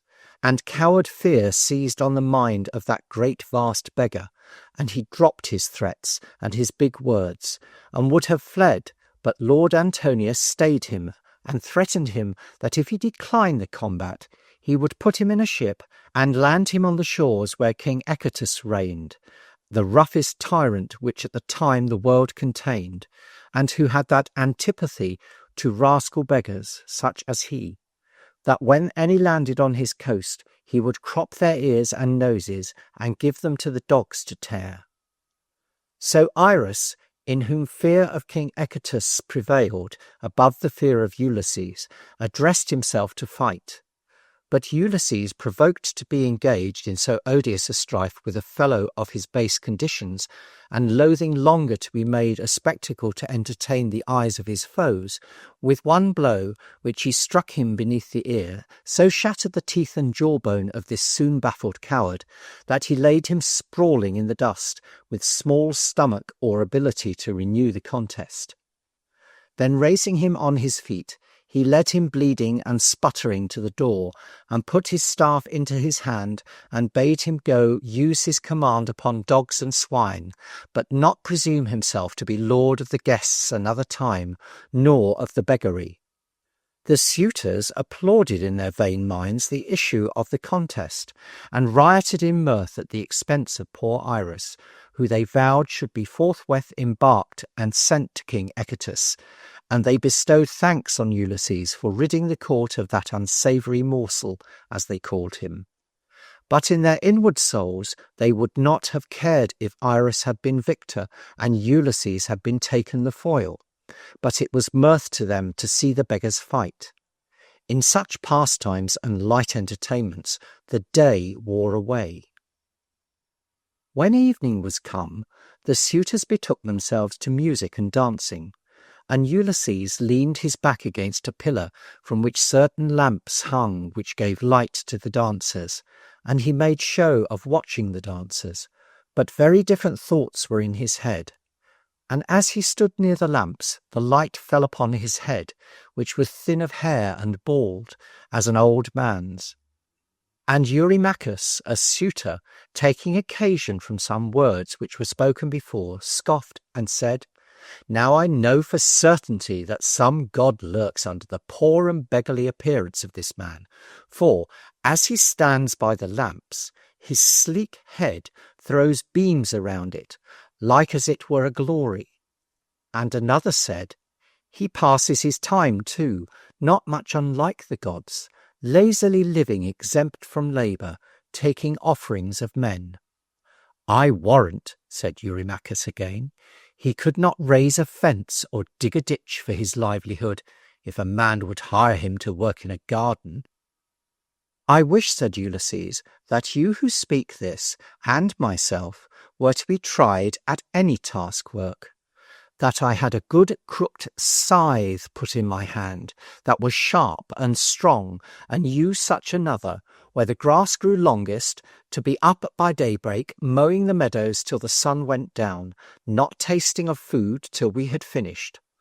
Or that we were set to plough 4 acres in one day of good glebe land, to see whose furrows were evenest and cleanest.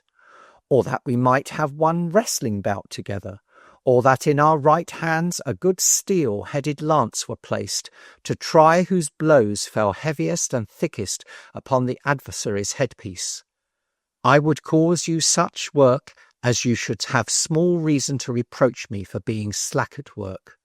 But you would do well to spare me this reproach, and to save your strength till the owner of this house shall return, till the day when Ulysses shall return, when returning he shall enter upon his birthright." This was a galling speech to those suitors, to whom Ulysses's return was indeed the thing which they most dreaded, and a sudden fear fell upon their souls, as if they were sensible to the real presence of that man who did indeed stand amongst them, but not in that form as they might know him. And Eurymachus, incensed, snatched a massy cup which stood on a table near, and hurled it at the head of the supposed beggar, and but narrowly missed the hitting of him. And all the suitors rose as at once to thrust him out of the hall, which they said his beggarly presence and his rude speeches had profaned. But Telemachus cried to them to forbear, and not to presume to lay hands upon a wretched man to whom he had promised protection. He asked if they were mad to mix such abhorred uproar with his feasts. He bade them take their food and their wine, to sit up or go to bed at their free pleasures, so long as he should give license to that freedom. But why should they abuse his banquet, or let the words which a poor beggar spake have power to move their spleen so fiercely? They bit their lips and frowned for anger to be checked so by a youth. Nevertheless, for that time they had the grace to abstain, either for shame, or that Minerva had infused into them a terror of Ulysses' son. So that day's feasts were concluded without bloodshed, and the suitors, tired with their sports, departed severally, each man to his apartment. Only Ulysses and Telemachus remained. And now Telemachus, by his father's direction, went and brought down into the hall armour and lances from the armoury. For Ulysses said, "On the morrow we shall have need of them. And moreover," he said, "if any one shall ask you why you have taken them down, say it is to clean them and scour them from the rust which they have gathered since the owner of this house went for Troy." And as Telemachus stood by the armour, the lights were all gone out, and it was pitch black, and the armour gave out glistening beams as of fire. And he said to his father, "The pillars of the house are on fire." And his father said, "It is the gods who sit above the stars and have power to make the night as light as the day." And he took it as a good omen. And Telemachus fell to cleaning and sharpening of the lances.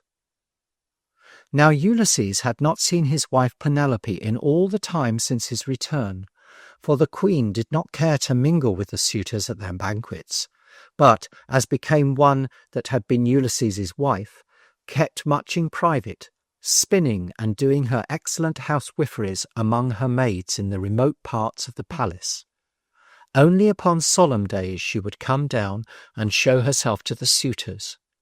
And Ulysses was filled with a longing desire to see his wife again, whom for 20 years he had not beheld, and he softly stole through the known passages of his beautiful house, till he came where the maids were lighting the queen through a stately gallery that led to the chamber where she slept. And when the maids saw Ulysses, they said, "It is the beggar who came to the court today, about whom all that uproar was stirred up in the hall. What does he here?" But Penelope gave commandment that he should be brought before her, for she said, "It may be that he has travelled and has heard something concerning Ulysses." Then was Ulysses right glad to hear himself named by his queen, to find himself in no wise forgotten, nor her great love towards him decayed in all that time that he had been away. And he stood before his queen, and she knew him not to be Ulysses, but supposed that he had been some poor traveller, and she asked him of what country he was. He told her, as he had before told Eumaeus, that he was a Cretan born, and however poor and cast down he now seemed, no less a man than brother to Idomeneus, who was grandson to King Minos. And though he now wanted bread, he had once had it in his power to feast Ulysses. Then he feigned how Ulysses, sailing from Troy, was forced by stress of weather to put his fleet in at a port of Crete, where for 12 days he was his guest, and entertained by him with all befitting guest rites. And he described the very garments which Ulysses had on, by which Penelope knew he had seen her lord.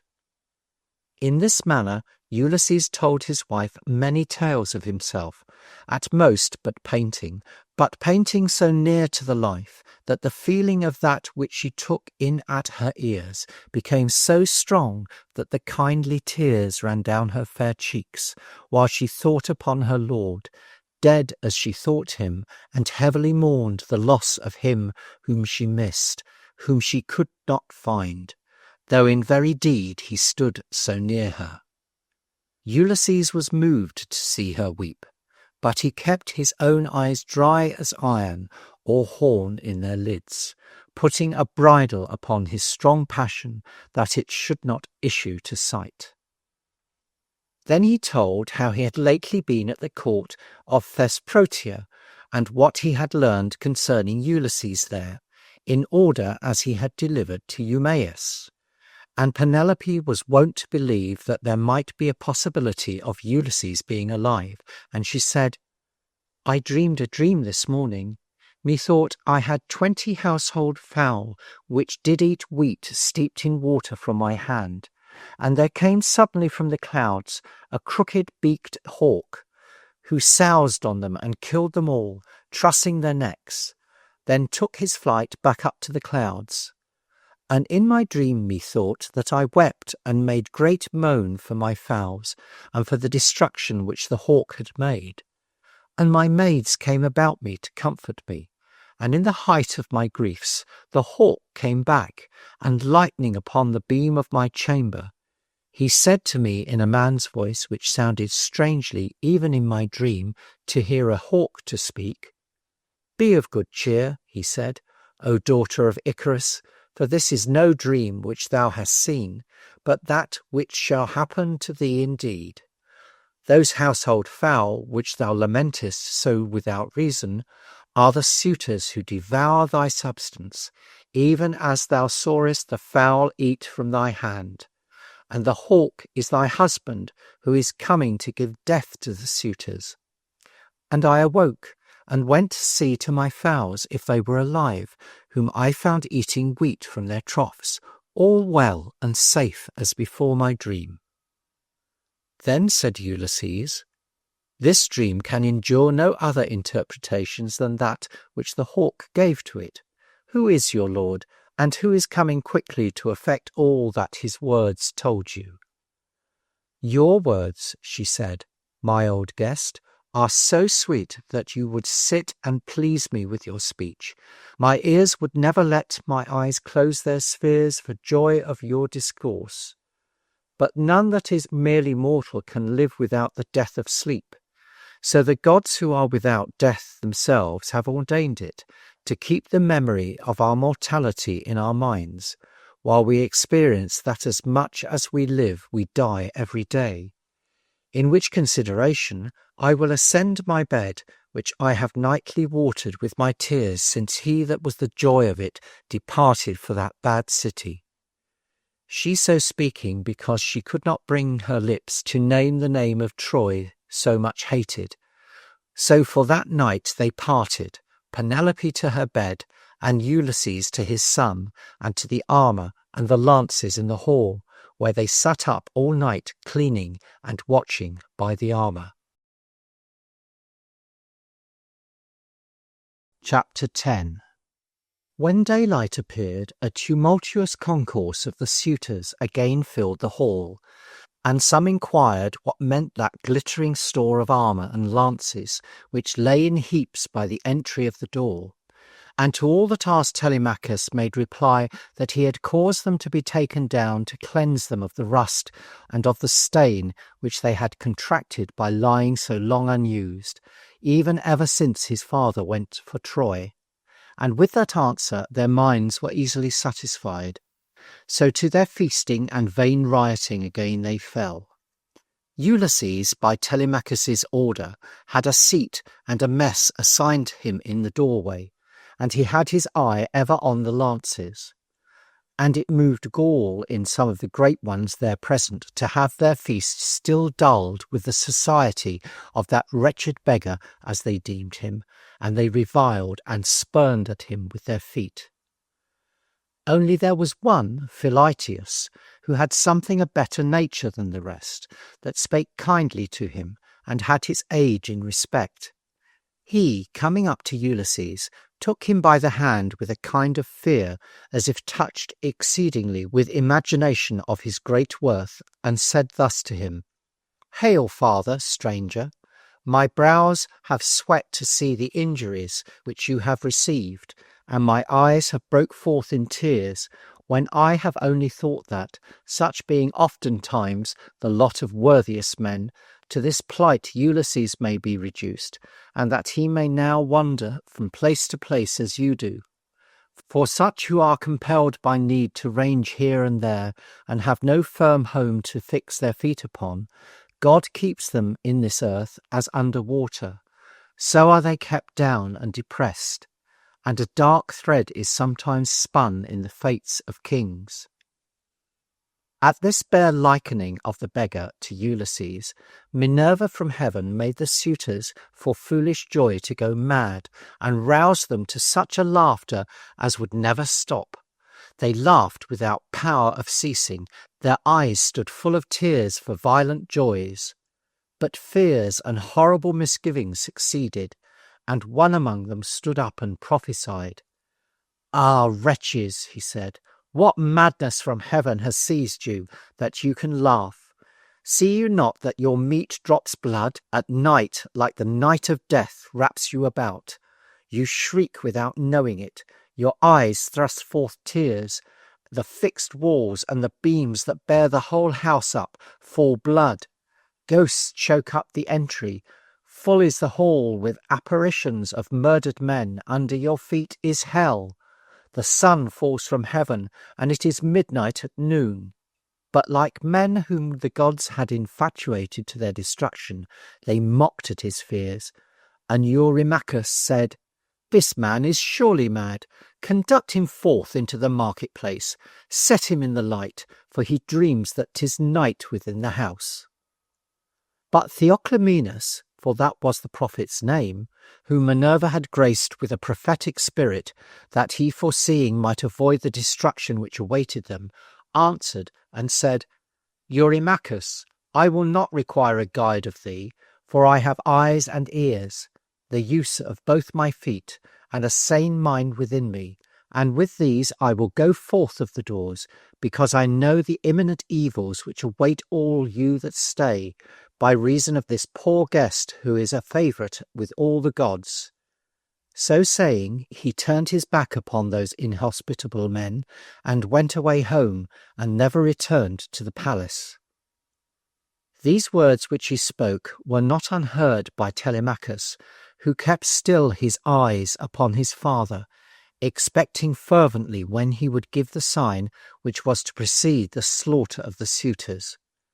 They, dreaming of no such thing, fell sweetly to their dinner, as joying in the great store of banquet which was heaped in full tables about them.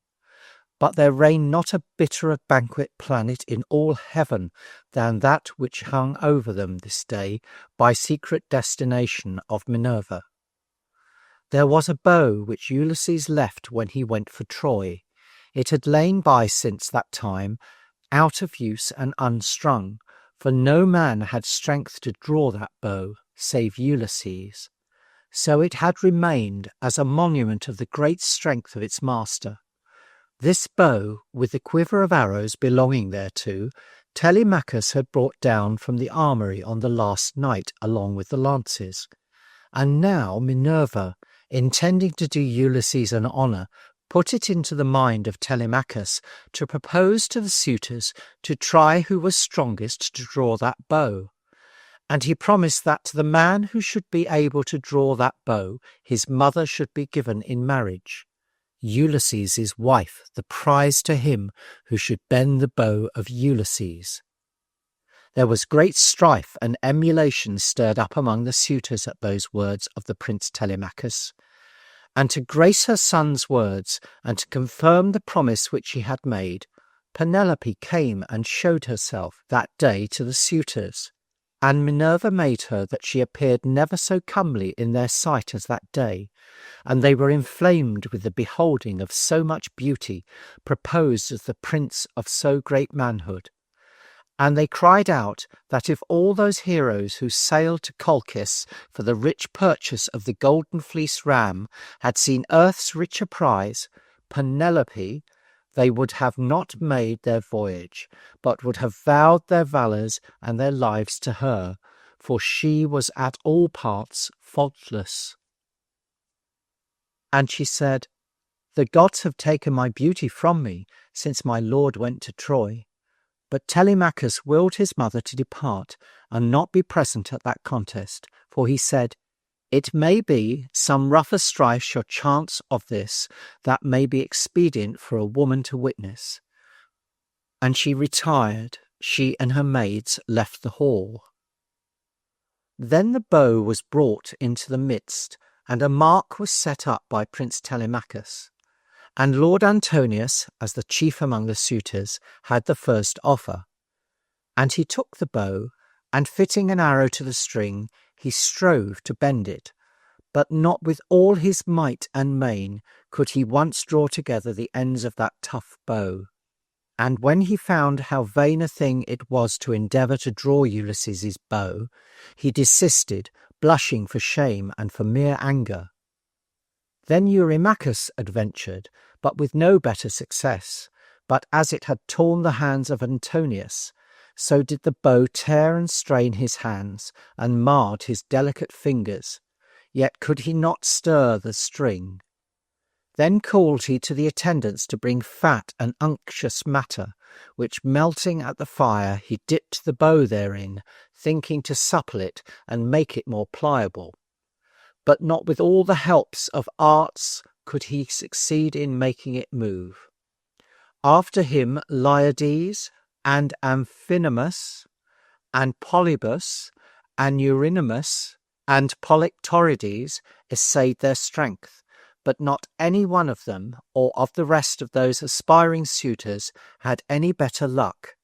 Yet not the meanest of them there, but thought himself well worthy of Ulysses' wife, though to shoot Ulysses' bow, the completest champion among them was by proof found too feeble.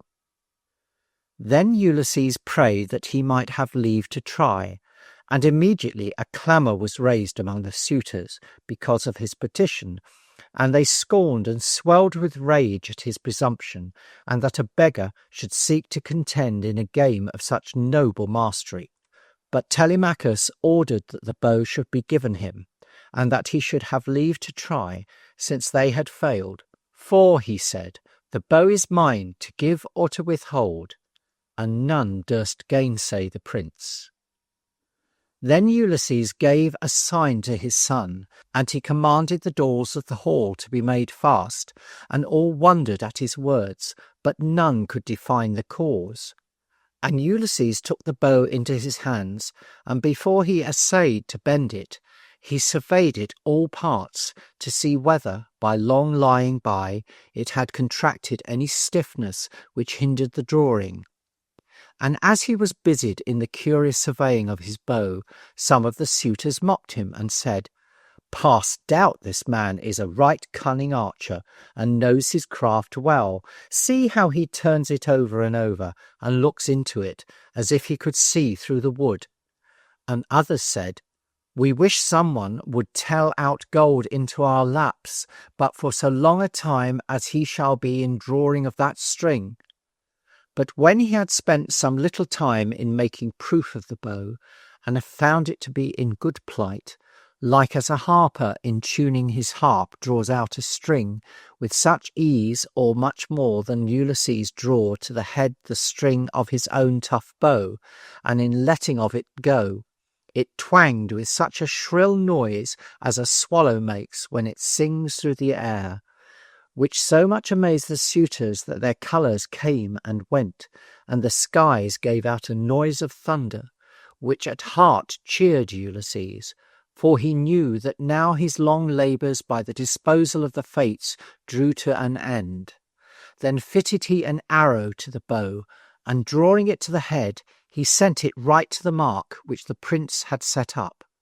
Which done, he said to Telemachus, You have got no disgrace yet by your guest, for I have struck the mark I shot at, and gave myself no such trouble in teasing the bow with fat and fire as these men did, but have made proof that my strength is not impaired, nor my age so weak and contemptible as these were pleased to think it.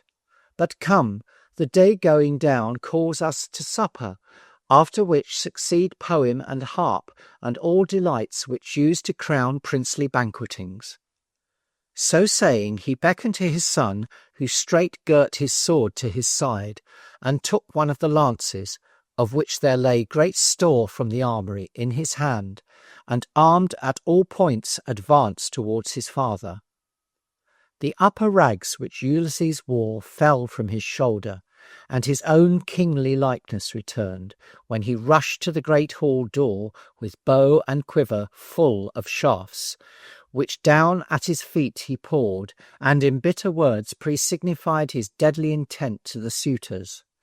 Thus far, he said, this contest has been decided harmless. Now for us there rests another mark, harder to hit, but which my hand shall essay notwithstanding, if Phoebus, god of archers, be pleased to give me the mastery. With that he let fly a deadly arrow at Antonius, which pierced him in the throat, as he was in the act of lifting a cup of wine to his mouth. Amazement seized the suitors, as their great champion fell dead, and they raged highly against Ulysses, and said that it should prove the dearest shaft which he had ever let fly, for he had slain a man whose like breathed not in any part of the kingdom. And they flew to their arms, and would have seized the lances, but Minerva struck them with dimness of sight, that they went erring up and down the hall, not knowing where to find them. Yet so infatuated were they by the displeasure of heaven, that they did not see the imminent peril which impended over them, but every man believed that this accident had happened beside the intention of the doer. Fools! To think by shutting their eyes to evade destiny, or that any other cup remained for them but that which their great Antonius had tasted. Then Ulysses revealed himself to all in that presence, and that he was the man whom they had held to be dead at Troy, whose palace they had usurped, whose wife in his lifetime they had sought to impious marriage, and for this reason destruction was come upon them. And he dealt his deadly arrows among them, and there was no avoiding him, nor escaping from his horrid person. And Telemachus by his side plied them thick with those murderous lances, from which there was no retreat, till fear itself made them valiant, and the danger gave them eyes to understand the peril. Then they which had swords drew them, and some with shields that could find them, and some with tables and benches snatched up in haste, rose in a mass to overwhelm and crush those two. Yet they singly bestirred themselves like men, and defended themselves against that great host, and through tables, shields, and all, right through the arrows of Ulysses clove, and the irresistible lances of Telemachus, and many lay dead, and all had wounds, and Minerva in the likeness of a bird sat upon the beam which went across the hall, clapping her wings with a fearful noise. And sometimes the great bird would fly among them, cuffing at the swords and at the lances, and up and down the hall would go, beating her wings and troubling everything, that it was frightful to behold, and it frayed the blood from the cheeks of those heaven-hated suitors. But to Ulysses and his son she appeared in her own divine similitude, with her snake-fringed shield, a goddess armed, fighting their battles. Nor did that dreadful pair desist till they had laid all their foes at their feet. At their feet they lay in shoals, like fishes when the fishermen break up their nets, so they lay gasping and sprawling at the feet of Ulysses and his son.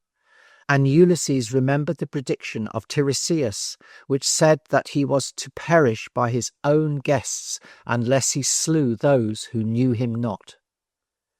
Then certain of the queen's household went up and told Penelope what had happened, and how her lord Ulysses was come home and had slain the suitors. But she gave no heed to their words, but thought that some frenzy possessed them, or that they mocked her. For it is the property of such extremes of sorrow as she felt not to believe when any great joy cometh. And she rated and chid them exceedingly for troubling her. But they the more persisted in their asseverations of the truth of what they had affirmed, and some of them had seen the slaughtered bodies of the suitors dragged forth of the hall, and they said, "That poor guest whom you talked with last night with Ulysses." Then she was yet more fully persuaded that they mocked her, and she wept. But they said, "This thing is true which we have told. We sat within in an inner room in the palace, and the doors of the hall were shut on us. But we heard the cries and the groans of the men that were killed, but saw nothing, till at length your son called to us to come in. And entering, we saw Ulysses standing in the midst of the slaughtered." But she, persisting in her unbelief, said that it was some god which had deceived them to think it was the person of Ulysses. By this time Telemachus and his father had cleansed their hands from the slaughter, and were come to where the queen was talking with those of her household. And when she saw Ulysses, she stood motionless, and had no power to speak. Sudden surprise and joy and fear and many passions so strove within her. Sometimes she was clear that it was her husband that she saw, and sometimes the alteration which 20 years had made in his person, yet that was not much, perplexed her that she knew not what to think, and for joy she could not believe, and yet for joy she would not but believe. And, above all, that sudden change from beggar to king troubled her, and wrought uneasy scruples in her mind. But Telemachus, seeing her strangeness, blamed her, and called her an ungentle and tyrannous mother, and said that she showed a too great curiousness of modesty to abstain from embracing his father, and to have doubts of his person, when to all present it was evident that he was the very real and true Ulysses. Then she mistrusted no longer, but ran and fell upon Ulysses's neck, and said, "Let not my husband be angry, that I held off so long with strange delays.